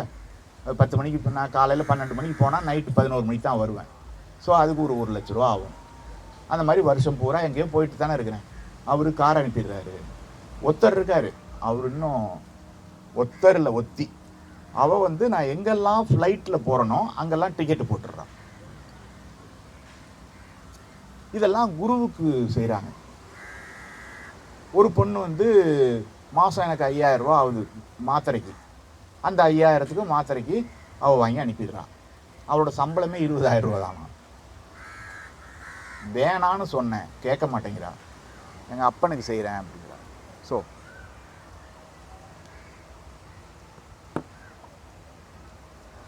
ஹலோ சும்மா ஒரு பேச்சுக்காக சொன்ன அப்பனுக்குன்னு நீங்கள் மாற்றியதை புரிஞ்சுக்குங்க.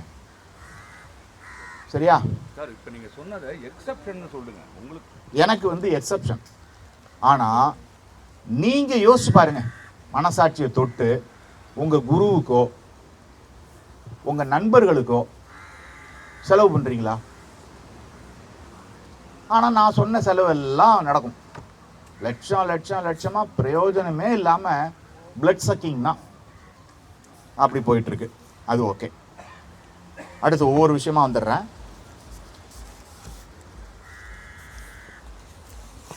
அப்போது நம்ம அந்த டீகன்ஸ்ட்ரக்ஷன் பற்றி, அந்த ஸ்ட்ரக்சரலிசம் பற்றி சொன்னோம் இல்லையா? அதில் ரொம்ப முக்கியமான இன்னொரு விஷயம், ஒன்று லிங்குவிஸ்டிக்ஸ்னு சொன்னேன், அடுத்தது ஆந்த்ரோபாலஜி. அதை நான் இப்போ தொட போகிறதில்ல, எல்லோரும் இப்போ ஓடிடுவீங்க. 3வது ஒன்று சொல்கிறேன், அது உங்களுக்கு ரொம்ப பிடிக்கும், சுவாரஸ்யமாகவும் இருக்கும். இந்த ஸ்ட்ரக்சரலிசம்ங்கிறது வந்து கட்டிடக்கலையிலிருந்து தான் வந்தது. எப்படிங்க ஒரு ஸ்கூல் ஆஃப் ஃபிலாசபி, ஒரு ஸ்கூல் ஆஃப் தாட்டு கட்டிடக்கலையிலேருந்து எப்படி வர முடியும்? வாழ்க்கையிலேருந்து உதாரணம் கொடுக்குறேன். வீட்டிலையோ உறவுலையோ நட்பு வட்டத்திலையோ யாருக்காவது மனநோய் இருக்குன்னு வச்சுங்களேன், வீடு மாற்றி விட்டிங்கன்னா மனநோய் போயிடும். கண்ணால் பார்த்துருக்கேன். வீடோ இடமோ மாற்றினீங்கன்னா மனநோயில் கிட்டத்தட்ட 80% போய்டும், நார்மல் ஆகிடுவாங்க. எங்கள் வீட்டு பூனை இந்த கேட் ஃபுட்டை வந்து எதுலேயும் கலக்காமல் வெறுமனே சாப்பிட்டுக்கிட்டு இருந்தது. அது ஒரு பேக்கெட் வந்து 60 ரூபா. அது மாதிரி 10 பூனை கொடுக்கணும்னா நான் வந்து லட்சக்கணக்கில் செலவு பண்ணணும். வீடு மாற்றணும், அது கேட்குறத விட்டுருச்சு. இப்போ அது வந்து கலந்து கொடுத்தா சாப்பிடுது. இப்படி ஸ்பேஸ் வருதா? கட்டிடக்கலையில் ஸ்பேஸ் வருதா? இது வரைக்கும் ஒரு 2 கட்டிடங்களை தான் நான் ரொம்ப பார்த்த உடனே போஸ்ட் மாடர்ன் அப்படின்னு நினச்சேன். நல்லா கவனிங்க, ஹிட்லரோட கட்டிடங்கள் பயமுறுத்துபவை. ஏன்னா அது எல்லாமே ரொம்ப மேசிவாக இருக்கும். பாருங்க, நீங்கள் ஹிட்லரோட கட்டிடங்களை பாருங்க, பயங்கர மேசிவாக இருக்கும். இன்னைக்கு ஜெர்மனியில் அப்படி தான் இருக்குது. அதனால தான் ஜெர்மனிக்கு போனால் கொஞ்சம் அன்ஈஸியாக ஃபீல் பண்ணுவாங்க, ஃப்ரான்ஸுக்கு போனால் அன்ஈஸியாக ஃபீல் பண்ண மாட்டாங்க. ஏன்னா ஹயாத் ரீஜென்சி ஹோட்டல் இருக்கு இல்லையா, இங்கே மேசிவாக இருக்கும். ஆனால் அதே ஹயாத் ரீஜென்சி குடிசை மாதிரி இருக்கும் ஃப்ரான்ஸில். ஃப்ரான்ஸில் யாரும் மேசிவான கட்டடங்கள் கட்டக்கூடாது. அவன் அதில் ரொம்ப குறிப்பாக இருக்கான். பெரிய கட்டிடங்கள் பயமுறுத்துபவை, பூதாகாரமாக இருக்கும். ஆனால் பெரிய கட்டிடங்களாக இருந்தாலும் ஒரு 5 ஸ்டார் ஹோட்டலை பார்க்கும்போது it's a post modern building, it's a post modern structure அப்படின்னு சொன்னேன். இப்போ அது வந்து நம்ம நடிகை சாவித்திரி கடைசி காலத்தில் இருந்தாங்க பாருங்க, அந்த மாதிரி ஆயிடுச்சு. ஒரு ஒரு ஒரு வீழ்ந்துபட்ட ஒரு குடும்பம் மாதிரி, ஒரு வீழ்ந்துபட்ட வீடு, பாழஞ்ச வீடு இருக்கும்ல, அந்த மாதிரி ஆயிடுச்சு. நுங்கம்பாக்கத்தில் இந்த மெரினாங்கிறனே மவுண்ட் ரோட்டில் இருக்கிற பார்க் ஹோட்டல். ஏன் அதை வந்து நான் போஸ்ட் மாடர்ன் பில்டிங்னு ஒரு 25 வருஷத்துக்கு முன்னாடி சொன்னேன்னா, 30 வருஷத்துக்கு முன்னாடி சொன்னேன்னா, அங்கே தான் நடக்கும்போது ஐயோ தண்ணின்னு தர தண்ணி மாதிரி இருக்கு, எங்கே பார்த்தாலும் கண்ணாடியாக இருக்கு. இதுக்கும் இந்த நாவலுக்கும் என்ன சம்பந்தம்? இருக்கு. போஸ்ட் மாடர்ன் பில்டிங்ஸ்லாம் செல்ஃப் ரெஃப்ளெக்சிவாக இருக்கும். செல்ஃப் ரெஃப்ளெக்சிவிட்டி அப்படிங்கிறது போஸ்ட் மாடர்ன் குவாலிட்டியில் ஒரு முக்கியமான அம்சம். இந்த நாவல் முழுக்க ரொம்ப செல்ஃப் ரெஃப்ளெக்சிவ். நீங்கள் படித்து பார்க்கும்போது தெரியும். இதை இப்படி எழுதுறேன்னா அதுக்கு என்ன காரணம்னா அப்படின்னு இதை எழுதுறது யாரு? ஆராத்து இல்லைங்க. இதை எழுதுறது அது அல்ல இது அல்ல. அவர் பேர் அது அல்ல இது அல்ல. அது யாருன்னா பிரம்மம். அதனால இது அந்த செல்ஃப் ரெஃப்ளெக்சிவ் தன்மை இருக்குல்ல, தன்னை பற்றின விசாரணை. இது யார் எழுதுறது? அந்த ஆளை பற்றின விசாரணை. அது கண்ணாடியோட அம்சம். நீங்கள் கேட்கவே இல்லையா அடுத்த பில்டிங் எதுன்னு? சுரேஷ் ராஜமாணிக்கத்தோட வீடு. அதுதான் அந்த வீடு தான். அப்படி ஒரு போஸ்ட் மாடர்ன் வீடாக எனக்கு பெரிய வீடு தான். அதனால் மேசிவாக இருந்தாலே அது பூதாகரமாக இருக்கணும், பயமுறுத்தணும்னு அவசியம் இல்லை. ஆனால் அது ஒரு செல்ஃப் ரெஃப்ளெக்சிவ் தன்மையோட ஒரு போஸ்ட் மாடர்ன் தன்மையோடு இருக்கணும். இப்போ நான் ஸ்பேஸ் பற்றி உங்களுக்கு சொன்னேன்ல, பூனை கதை, மனநோய் கதை, இதெல்லாம். அப்போது விடுதலை அப்படிங்கிற தன்மையை உள்ளடக்கினது தான் இந்த கட்டிடக்கலை. அதே பயமுறுத்தும், அதே உங்களை ஸ்லேவ் ஆக்கும். மிகப்பெரிய பில்டிங்ஸ், காங்க்ரீட் தான் ஸ்லேவரியோட சிம்பல். கண்ணாடி ஃப்ரீடத்தோட சிம்பல். அதனால தான் லிஃப்டில் எல்லாம் கண்ணாடி வச்சுருக்காங்கன்னா காரணம் இல்லாமல் வைப்பான். அது முக்கியமான காரணம் இருக்குது, தத்துவ காரணம். அதான் போஸ்ட் மாடர்ன். அதனால இந்த கட்டிடக்கலைங்கிறது மொழியும் ஸ்ட்ரக்சர்ஸ் தான். வெறும் ஸ்ட்ரக்சர் தான். நீயாலாம் ஒன்றும் சிந்திக்கலை. அங்கிருந்து தான் அந்த கட்டிடக்கலையிலிருந்து தான் உங்களுக்கு நான் பாட்டு இந்த பேசி முடிச்சிட்டேன்னா ஒரு 2 பாட்டு 1.5 நிமிஷம் போட்டு காமிக்கிறேன். கட்டிடக்கலை, இசை, எழுத்து இதெல்லாம் எப்படி ஒரே ஒரு இதில் தத்துவம் எல்லாமே ஒன்றாவே இருக்குது அப்படிங்கிறது. ஒரு பாட்டு போடுவேன். அந்த பாட்டில் நீங்கள் வெறும் கூச்சலை மட்டும்தான் கேட்க முடியும். வெறும் கூச்சல். இது ஒரு கூச்சல். அதனால தான் அந்த பாட்டை போடணும்னு நினச்சேன்.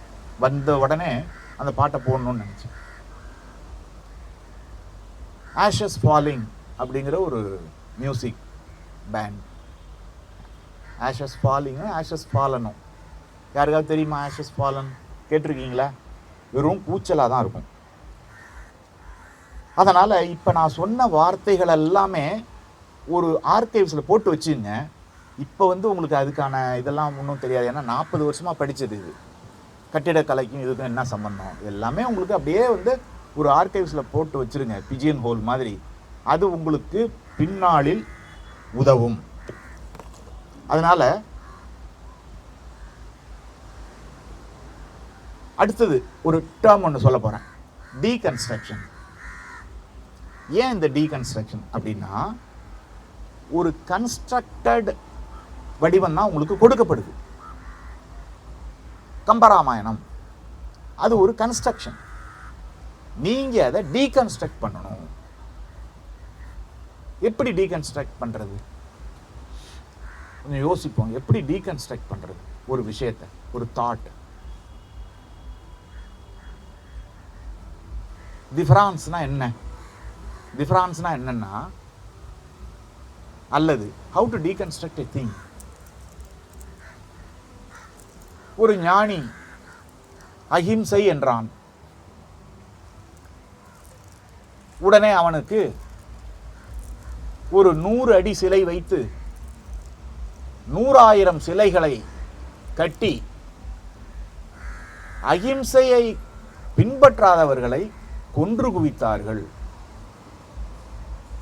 லட்சக்கணக்கான மனித தலைகள் வீழ்ந்துபட்டன. ததாகதன் அவன் பேரு. 100 அடிக்கு சிலை, 100,000 சிலை. அஹிம்சையை பின்பற்றாதவர்களை கொன்று குவித்தார்கள். This is what you have to deconstruct the thought of ahimsa. This is the method of deconstructing a thing. How to deconstruct Gandhi? How to deconstruct Mahatma Gandhi.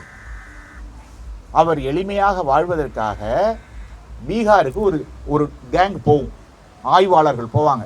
போயிட்டு அவர் மாட்டை கொன்று அந்த தோலில் எடுத்த சப்பலை போட மாட்டார், ஆனால் செருப்பு போட்டு தான் ஆகணும். அதனால் தானாக செத்த மாட்டை தான் ஒரு மாட்டை தோல் தான் போடுவார். அதனால் பீகார் தான் வறுமையான மாநிலம். அங்கே போய் ஒரு குழு தானாக செத்த மாட்டுக்காக வெயிட் பண்ணிகிட்டு இருக்கும் பல மாதங்களாக. எங்கேயாவது செய்தி வரும் தானாக ஒரு மாடு செத்துருச்சுன்னதும், அது பட்னியில் தான் செத்துருக்கும், ஏன்னா பீகார் தானே. அங்கேருந்து அந்த மாட்டுத்தோலை எடுத்துகிட்டு வந்து ஒரு செருப்பு தப்பாங்க. அப்போ அந்த கடையில், நம்ம கடையில் அப்போ ஒரு செருப்பு 50 பைசா அப்படின்னா இவரோட செருப்புக்கு 5000 ரூபா ஆகும். இப்படி தான் நீங்கள் எந்த விஷயத்தையும் டீகன்ஸ்ட்ரக்ட் பண்ணணும். அன்புனா என்ன, அன்பு எப்படி டீகன்ஸ்ட்ரக்ட் பண்ணுறது? ஏன் சொல்கிறேன்னா, இந்த நாவலை பற்றி பேசலன்னு நினச்சக்கூடாது. இதில் இருக்கிற ஒவ்வொரு வார்த்தையும் இப்படி டீகன்ஸ்ட்ரக்டட் words. That's why I called it as a, death of writing. This is the first structuralist novel in Tamil prose.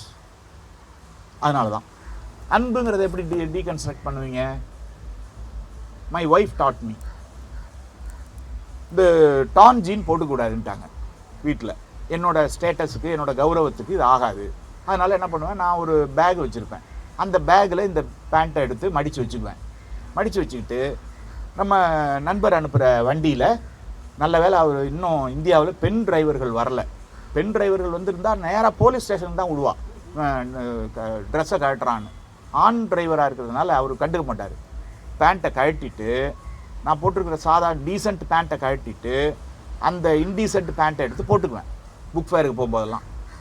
இதுதான் அன்பு, என் மேலே வச்ச வற்றாத அன்பு. அது எவ்வளோ ஒரு வன்முறையாக மாறுது பாருங்க, பவராக மாறுது பாருங்க. அன்புங்கிறது பவர். இன்னொரு கதையை பற்றி நிறைய இடங்களில் படிச்சிருப்பீங்க.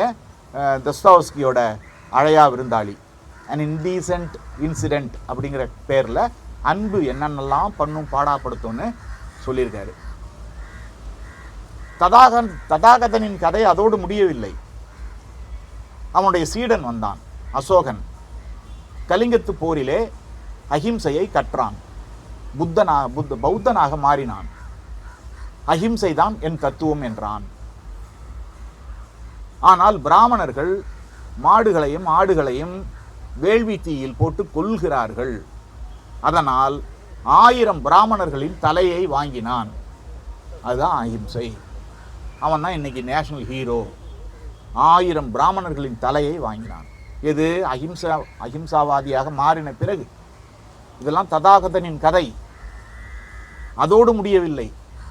அஹிம்சையை நம்பவில்லையா, உன்னை கொல்லுவேன் என்று துப்பாக்கி ரவைகள் பீறி பாய்ந்தன. பல்லாயிரக்கணக்கான மனிதர்கள் வீழ்ந்துபட்டனர். இரத்த ஆறு ஓடியது. ஏன்? அஹிம்சையை நம்பு, புத்தனை நம்பு, ததாகதனை வணங்கு.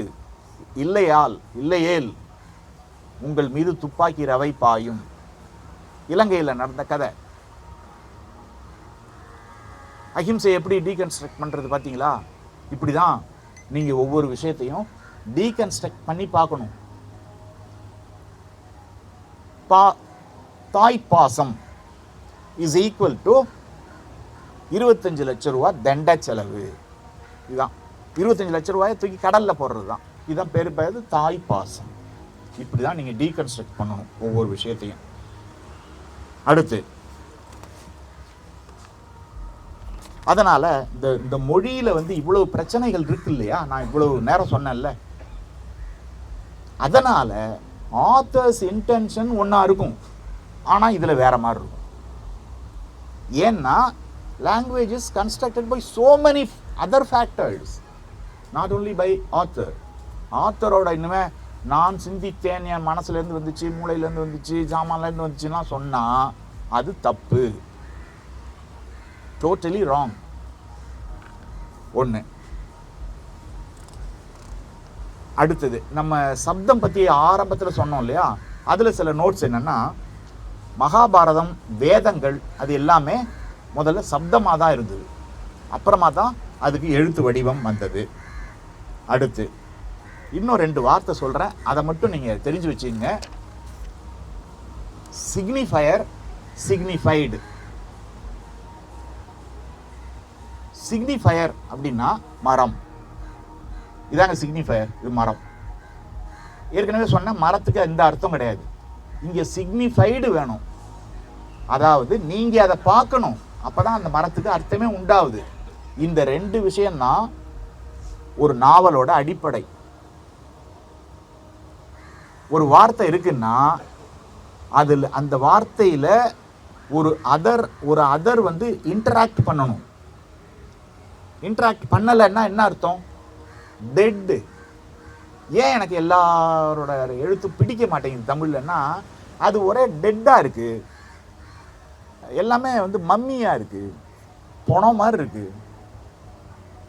அப்போ உயிர் வரவழைக்கிறதுக்கு என்ன பண்ணணும்னா, இதில் ஒரு ப்ரெசன்ஸ் இருக்கு இல்லையா? என்ன ப்ரெசன்ஸு? வேர்டுங்கிற ப்ரெசன்ஸ் இருக்குல்ல, இதில் ஒரு ஆப்சன்ஸும் இருக்கணும்.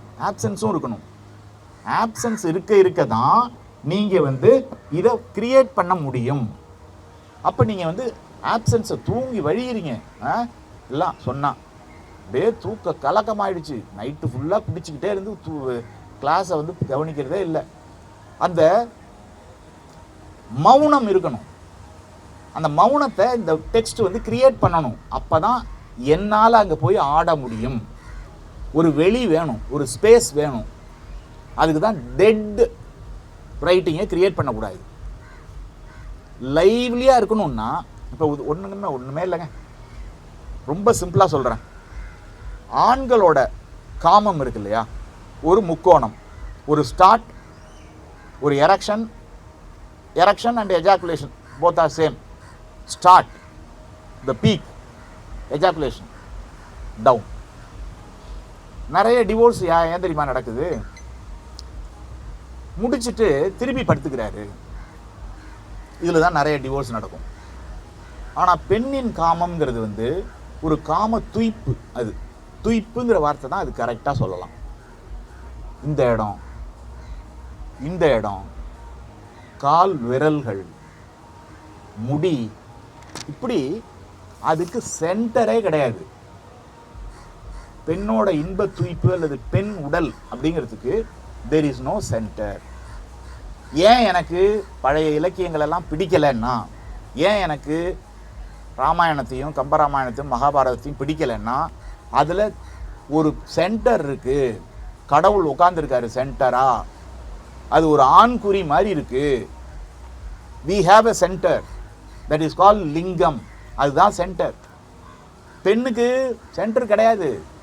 சென்டர் இருக்குன்னு சொல்கிறவன் ஆணாதிக்கவாதி, அவனுக்கு ஹோல் மட்டும்தான் தெரியும். அப்படி கிடையாது, சென்டர்லெஸ், அது flow. It's called magnetic flux. It is called magnetic flux. ஃப்ளக்ஸ்னா தெரியும்ல ஃபிசிக்ஸில், யாராவது ஃபிசிக்ஸ் படிச்சிருக்கீங்களா? அவங்களுக்கு தெரியும். ஃப்ளக்ஸ்னா ஓடிக்கிட்டே இருக்கும், constant change. That is not a static thing. Women are not static, men are static. Men have a center, women don't have. அது எப்படின்னா ஸ்பைரல், அப்படியே வந்து சுற்றிக்கிட்டே இருக்கும், போயிட்டே இருக்கும், எண்ட்லெஸ். என்னோட டெக்ஸ்ட்லாம் which is open, which is endless, it's a spiral, it's a flux. அதே மாதிரி இதுவும் ஒரு புருஷன்னு பேர் இருந்தாலும் இது வந்து ஒரு ஓப்பனான ஒரு மேக்னெட்டிக் ஃப்ளக்ஸ், கான்ஸ்டண்ட்டாக போயிட்டே இருக்கும். எந்த பக்கத்தை வேணாலும் படிக்கலாம், கான்ஸ்டண்ட்டாக அது ஒரு ஃப்ளக்ஸ். ஓகே, இந்த ஸ்டாட்டிக் திங் இருக்கு இல்லையா, இந்த மென் ஓரியன்ட் விஷயம், ஸ்ட்ரக்சர்ஸ் சொன்னல, எல்லாம் பிரம்மாண்டம் தான். அதில் பார்த்தீங்கன்னா ஒரு ஃபிக்ஸட் மீனிங் இருக்கும். அதனால தான் எனக்கு தமிழ் எழுத்து பிடிக்க மாட்டேன் என்கிறது. பழைய எழுத்து எதுவும் உங்களுக்கு பிடிச்ச ரைட்டர் யார்? அராத்து. வேண்டியவர்னு சொல்கிறீங்க. இல்லைடா, எல்லாத்துலேயும் ஃபிக்ஸட் மீனிங் வச்சிருக்கிறீங்க. இதில் மட்டும்தான் ஃபிக்ஸட் மீனிங் இல்லை. கான்ஸ்டன்ட் ஃப்ளக்ஸ் ஓடிக்கிட்டே இருக்கு. Continuous flux, not constant. Continuous flux, non stop போய்கிட்டே இருக்கும். இப்போ நான் உங்கள்கிட்ட மறுபடியும் அதை ரிப்பீட் பண்ணுறேன். ஒரு மீனிங் அப்படிங்கிறது, ஒரு வேர்டுங்கிறது கலாச்சாரத்தாலும் காலத்தாலும் நிலத்தாலும் உங்களுடைய பர்செப்ஷனாலும் நிர்ணயிக்கப்படுகிறது. அதனால எதையும் இதுதான் தீர்மானமான, இதுதான் எனக்கு கொடுக்கப்பட்டது, இதுதான் என்னுடைய தரிசனம்னு சொன்னீங்கன்னா அப்ப நான் புண்டன் தான் சொல்லுவேன். தர்சனம்ங்கிறது ஒண்ணுமே கிடையாது. இந்த நாளாலையும் நிர்ணயிக்கப்படுறது தான். ஏங்க போட்டோ போடுறாரு, அதுக்கே ஒரு காரணத்தை சொல்லிட்டேனாங்கன்னா, உங்களுக்கு மாடு வெளிநாட்டுக்காரனுக்கு, ஐரோப்பியனுக்கு உணவுங்க, எனக்கு தெய்வம். ஒரு பொருள், அது ஒரு ஒரு ஒரு பீயிங், மரம் மாதிரி. அப்போ புரியுதா பர்செப்ஷன் எப்படி மாறுதுன்னு? காலத்துக்கு காலம், கலாச்சாரத்துக்கு கலாச்சாரம், நிலத்துக்கு நிலம், மாடுன்ற ஒரு ஒரு பீயிங்கோட அர்த்தமே மாறுது. அப்படிங்கும்போது எங்கே தரிசனம், எங்கேருந்து வரும் தரிசனம்? அடுத்து பழைய இலக்கியங்களில் நான் சொன்னேன் இல்லையா, ஒரு பொருள் எதாலெல்லாம் தீர்மானிக்கப்படுதுன்னு. ஒரு டேபிளை பற்றி சொன்னேன்ல, ஒரு ப்ராஸ்டியூட் எப்படி பார்க்குறா? ப்ராஸ்டியூட் கூட இல்லை, நல்ல பொண்ணு தான். அதனால் ப்ராஸ்டியூட்லாம் கெட்ட பொண்ணுன்னு இல்லை. எவ்வளோ விளக்கம் சொல்ல வேண்டியிருக்கு பாருங்க. ஒரு பெண் எப்படி பார்க்குறா, ஒரு திருடன் எப்படி பார்ப்பான், ஒரு ஞானி எப்படி பார்ப்பான் இந்த டேபிளை, புரியுதா? ஆனால் ஒன்று சொல்ல மறந்துட்டேன், இதில் எழுதி வச்சுருக்கேன். கடவுள் எப்படி பார்ப்பாரு? பூனை எப்படி பார்க்கும் இந்த டேபிளை? கடவுள் எப்படி பார்ப்பாரு? அதுதான் இந்த நாவல். மனித வாழ்க்கையை கடவுள் எப்படி பார்ப்பார்? ஏன்னா கடவுளுக்கு யோனியும் ஒன்று தான், புண்டையும் ஒன்று தான். அவருக்கு ஒரு மருத்துவர் மாதிரி. அவர் மனித உடம்பை கூறு போடுற மருத்துவர் இருக்கார்ல, அல்லது பிரேத அறையிலெல்லாம் இருப்பான்ல, பிரேத அறையில் ஒரு நடிகையோட பிரேதத்தை பார்க்கறதுக்காக கியூவில் நின்னாங்களாம். அவன் அதை வச்சு வீடே கட்டிட்டான். அப்படியாக நிறைய விஷயங்கள் இருக்குது. அதில் கூட இன்னும் எழுதியிருந்தேன், இந்த ஸ்டாட்டிக் மேக்னெட்டிக் ஃப்ளக்ஸ் பற்றி எழுதும்போது ஒரு வார்த்தை எழுதியிருந்தேன், men are cursed, women are blessed அப்படின்ட்டு. ஸோ அது ஒன்று. அடுத்தது நான் இப்போ என்ன சொல்ல போகிறதெல்லாம் உதாரணங்கள் தான். ஃப்ரீடம் ஃபைட்டர், இதை மட்டும் ஃப்ரீடம் ஃபைட்டருங்கிற வார்த்தையை நம்மெல்லாம் எப்படி சொல்கிறோம்? இதை மட்டும் முடிச்சுட்டு கிளம்பிடலாம். அதான் அதை முடிச்சுட்டு கிளம்பிடலாம். இதை மட்டும். ஃப்ரீடம் ஃபைட்டர்னா என்ன? நம்ம மகாத்மா காந்தி அந்த மாதிரியான அத்தனை பேரும் ஃப்ரீடம் ஃபைட்டர்ஸ். ஆனால் பிரிட்டிஷ்காரனுக்கு தேச துரோகி. பார்த்தீங்களா? அந்த ஒருத்தரை தூக்கிலம் போட்டாங்கல்ல, ஒருத்தரை, அவர் நமக்கு தான் ஃப்ரீடம் ஃபைட்டர். செக்கிழுத்தாரே வஉசி, அவனுக்கு அவர் டெரரிஸ்ட். இதுதான் மாற்றம். மீதி அங்கே போய் பேசுவோம்.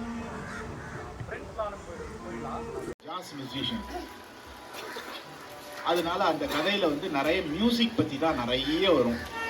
அதுல ஒரு வார்த்தை,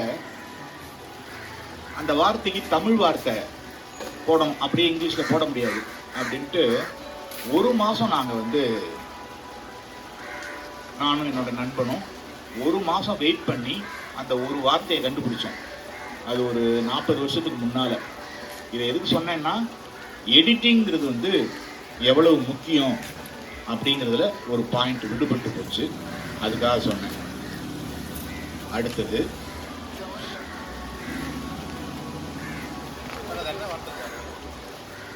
அந்த வார்த்தை என்னன்னு மறந்துடுச்சு. 40 வருஷம் ஆச்சு. ஆனா அந்த கதையை படிச்சீங்கன்னா அந்த வார்த்தையை கண்டுபிடிச்சிடலாம்.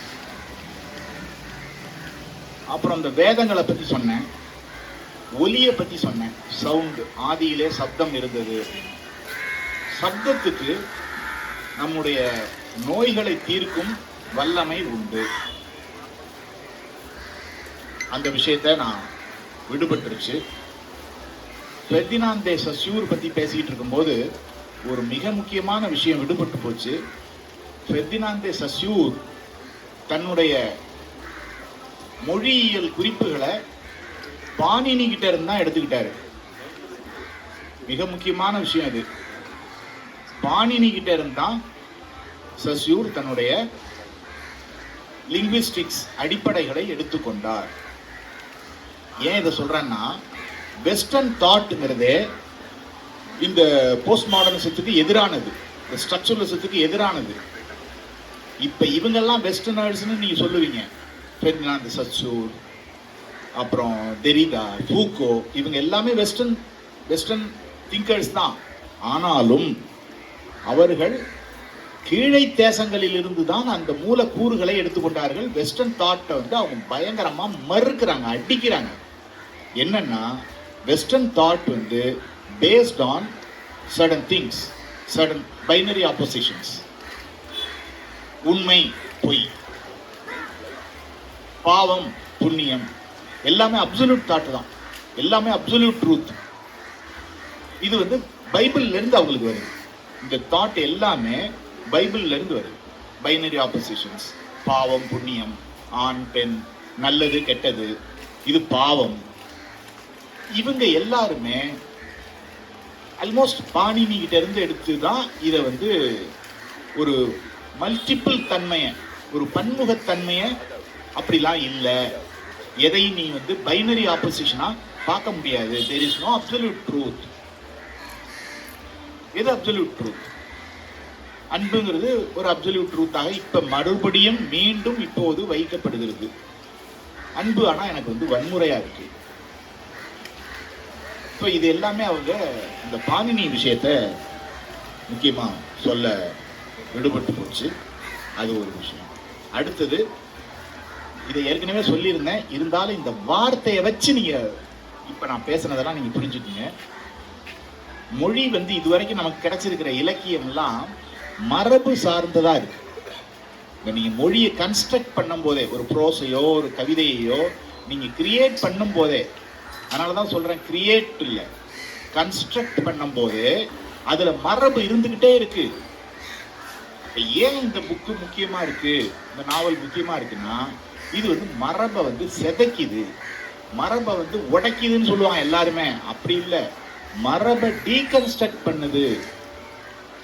மரபின் மூலமாக கொடுக்கப்பட்ட மொழியை டீகன்ஸ்ட்ரக்ட் பண்ணுது. ஏன்னா மொழிங்கிறதே வந்து அவர் என்ன சொல்றாருன்னா, தெரியுதா, லாங்குவேஜே ரொம்ப ஆர்பிட்ரரிங்கிறார். ஆர்பிட்ரரினா புரியுது இல்ல, ஒரு லாஜிக்கே இருக்காது. சில மொழிகளுக்கு வந்து ஆண் பால் பெண் பால்லாம் போட்டுருவாங்க. சில மொழிகள்ல, பிரெஞ்சில் இருக்குல்ல, ஹிந்திலையும் இருக்கு, தமிழ்ல நல்ல வேலை இல்லை. அதெல்லாம் எதுக்காவது லாஜிக் இருக்கா? தாட்னா THOUGHT, அவ்வளவு ஏதாவது ஒரு லாஜிக் இருக்கு. இதெல்லாம் தான் ஆர்பிட்ரரியா இருக்கிறது. இந்த ஆர்பிட்ரரியா கிடைக்கிற ஒரு பொருளை வச்சுக்கிட்டு நம்ம வந்து இதுதான் உண்மை, இதுதான் உண்மை, இதுதான் சத்தியம், இதுதான் அறம். வாட் இஸ் அறம்? அறம்னா எனக்கு ரத்த வெள்ளம் தான் எனக்கு ஞாபகம் இருக்கு, ரத்த வெள்ளம். இன்னொன்னு, இந்த டீகன்ஸ்ட்ரக்ஷன் பத்தி இன்னொன்னு சொல்லணும். எல்லாத்தையும் டீகன்ஸ்ட்ரக்ட் பண்ணுங்க. யாமறிந்த மொழிகளிலே தமிழ் மொழி போல் இனிதாவது எங்கும் காணோம். எவ்வளவு பெரிய வயலன்ஸ், எவ்வளவு பெரிய அதிகாரம், எவ்வளவு பெரிய வன்முறை இது. ஏன் தெலுங்கு இனிமையா இல்லையா, அரபி இனிமையா இல்லையா, பிரெஞ்சு இனிமையா இல்லையா, ஸ்பானிஷ் இனிமையா இல்லையா? ஒரு காலகட்டத்துல தமிழ் ஒடுக்கப்பட்ட போது எழுந்த ஒரு கோஷம், அவ்வளவுதான். அதுக்கெல்லாம் ஒரு மீனிங்கும் கிடையாது. அப்படிதான் நீங்க டீகன்ஸ்ட்ரக்ட் பண்ணணும். இதை எதுக்கு சொல்றேன்னா, தாய்ப்பாசம்ங்கிறத டீகன்ஸ்ட்ரக்ட் பண்ணுங்க. பெற்றோர் பேச்ச கேட்காதீங்க. எங்க அம்மா வந்து நம்ம ஜாதியிலே தான் கல்யாணம் பண்ணிக்கணும் அப்படின்னதும் நான் நம்ம ஜாதி என்னம்மான்னு கேட்டேன். திருன்னு முழிக்கிறாங்க. ஏன்னா அவங்களே வந்து கலப்பு திருமணம் பண்ணாங்க. கலப்பு திருமணம் பண்ணணும்னு பண்ணல, லவ் பண்ணாங்க. My dad happen to be a Telugu man. So அப்படி போச்சு. அப்புறமா சொல்றாங்க, நீ என்ன வேணா பண்ண, ஆங்கிலோ இண்டியனை கூட பண்ணிக்க, பாப்பாத்தியை கல்யாணம் பண்ணிக்காத. இதெல்லாம் கேட்டா உருப்பிடுவோமா? அப்புறம் கொஞ்சம் வளர்ந்த பிறகு வீடு கட்டுன்னாங்க. அம்மாடி, நான் வீடு கட்டியிருந்தா சந்தியில போயிருப்பேன், சிரிச்சிருப்பேன். தெருவில் நின்று இப்ப நான் வீடு கட்டியிருந்தேன்னா, வீடு கட்டு. அப்ப நம்ம அம்மா அப்பா பேச கேட்கலாமா? எவரோ ஒருத்தர் வராரு, பெரிய புடி மாதிரி, பெரிய ஞானி மாதிரி, பெற்றோரை பார்த்துக்கோங்க. பெற்றோரை பார்த்துக்கலாம், பெற்றோர் சொல்படிலாம் நடக்க முடியாது. பெற்றோர்னா யாரு? பெற்றோர்கள் இல்ல, பெற்றோர்னா யாரு? இந்த சமூகத்தால வரையறுக்கப்பட்ட பலவிதமான கட்டமைப்புகளோட குறியீடு, பல நம்பிக்கைகள், மூட நம்பிக்கைகள், மனித குல விரோதமான எண்ணங்களோட வடிவம். அவங்க பேச்ச எப்படி கேட்கறது? நான் ஏன் வீடு கட்டல, நம்ம அம்மா பேச்சு அப்பா பேச்செல்லாம் ஏன் கேட்கலன்னா இலக்கியம் தான் காரணம். நான் படித்தேன், பல விஷயங்கள் எனக்கு புரிஞ்சுது. சின்ன வயசுலேயே பெரியாரெல்லாம் தெரியாது, பெரியார மாதிரி திங்க் பண்ண ஆரம்பிச்சிட்டேன். நான் அம்மா அப்பா பேச்ச கேட்டால் உருப்பிட முடியாது, அந்த மாதிரி. அப்புறம் என்னுடைய ஆசான்னு நான் சொல்றது வந்து திருவள்ளுவரை தான். ஏன்னா நான் நல்லா சந்தோஷமா இருக்கிறதுக்கு வள்ளுவர் ஒரு காரணம். ஆனா அவரே என்ன சொல்றாருன்னா, பிறன்மனை நோக்காமை சொல்லி நான் அழைச்சிட்டு போனேன். அங்க போய் ஒரு சொல்லி டான்ஸ் அப்படின்னு பெண்களே கேட்கக்கூடிய ஒரு தேசம் ஜப்பான் தான். ஒரு பொண்ணு கேட்டான், நைட்டு ஃபுல்லாக ஆடணும்.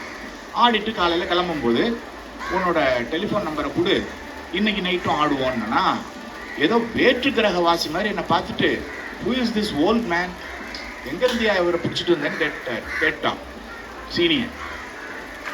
Don't you know fling? Don't you know one night stand? No, it's not there in your country. அப்படிங்கிறான். அப்பதான் எனக்கு ஃபிளிங்னு இருக்குடா, இது என்னடா இதுன்னு சீனியை பார்த்து சிரிச்சா, அவர் வந்து அப்படி ஆகாயத்தை பார்த்து சிரிக்கிறேன். நான் அப்புறம் வள்ளுவனை பார்த்து கேட்டேன், என்ன இது பிறன்மனை நோக்காமைங்கிறது, ஆசான் இப்படி ஃபிளிங்குங்கிறாங்க, ஒன் நைட் ஸ்டாண்டுங்கிறாங்க, என்ன அதுன்னா, அவர் 133 அடி உயர சிலையா ஒரு நடன மாது மாதிரி நின்றுட்டு அவர் நம்மளை பார்த்து சிரிக்கிறார்.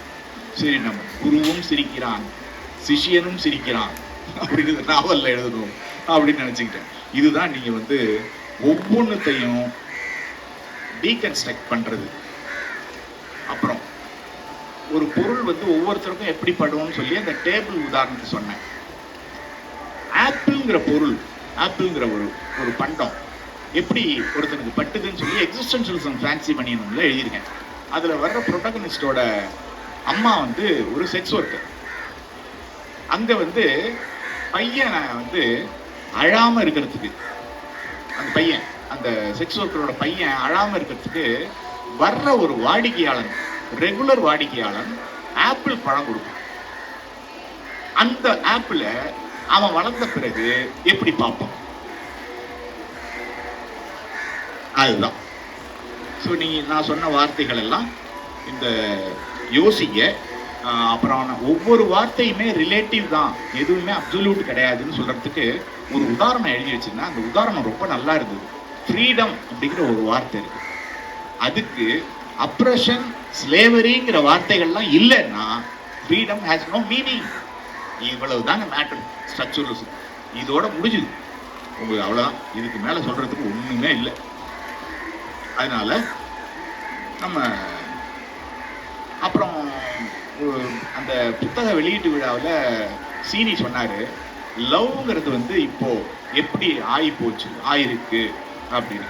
முன்னாடிலாம் 70s நான் வந்து மெட்ராஸுக்கு வந்ததும் ஆட்டோவில் ஒரு பொண்ணு பக்கத்தில் உட்காந்தாலே அவ்வளவுதான், அப்படியே கிளுகிளுப்பாயி அன்னைக்கு நைட்டு ஃபுல்லாக தூங்காம அவர் நம்மளை லவ் பண்றா, அதனாலதான் பக்கத்தில் உட்காந்தாங்களான்னு நினைச்சு ஒரே ரகலை ஆயிடுது. இப்போ என்னடான்னா, எதை கேட்டாலும் எதுக்கு எடுத்தாலும் லவ் யூ தான்.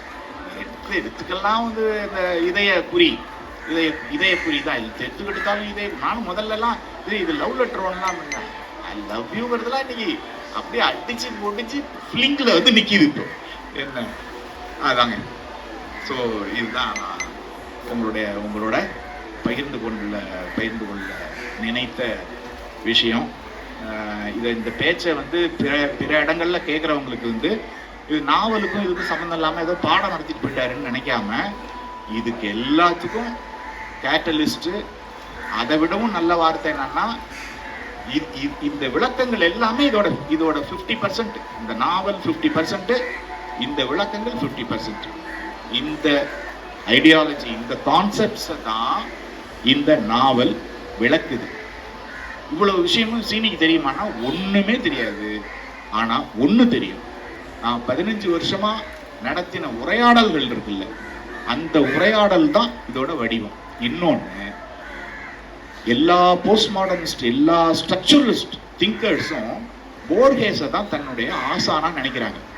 எப்படி ஸ்ட்ரக்சரலிசத்தை நான் கத்துக்கிட்டேன் அப்படின்னா போர்ஹேஸோட ரைட்டிங்ல இருந்து கத்துக்கிட்டேங்கிறாங்க. ஆனா போர்ஹேஸ்க்கு ஸ்ட்ரக்சரலிசம்னா என்னன்னு தெரியாது, போஸ்ட் மாடர்னிசம்னா என்னன்னு தெரியாது. இப்ப நான் சொன்ன கான்செப்ட்ஸ் எதுவுமே தெரியாது. He is a creator. அவர் அந்த மொழியில கிரியேட் பண்ணார், அவ்வளவுதான். திங்கர்ஸ் தான் அதை வச்சு அவங்களோட இதை கன்ஸ்ட்ரக்ட் பண்ணாங்க, அவ்வளவுதான். அதனால இந்த நாவலை வச்சு நான் படிச்ச விஷயங்களை மறுபடியும் ரீகலெக்ட் பண்றேன். அதனால நீங்க சீனிகிட்ட போய் டீகன்ஸ்ட்ரக்ஷன்னா என்னன்னு கேட்டீங்கன்னா கொன்னுடுவார். அதனால அது வேற. அவர் இதோட ப்ராசஸ்ல அப்படியே உருவாகி இப்படி ஒரு நாவலை எழுதுறார். ஆனா இந்த கான்செப்ட்ஸ் இல்லாம இந்த நாவல் கிடையாது. நன்றி, வணக்கம்.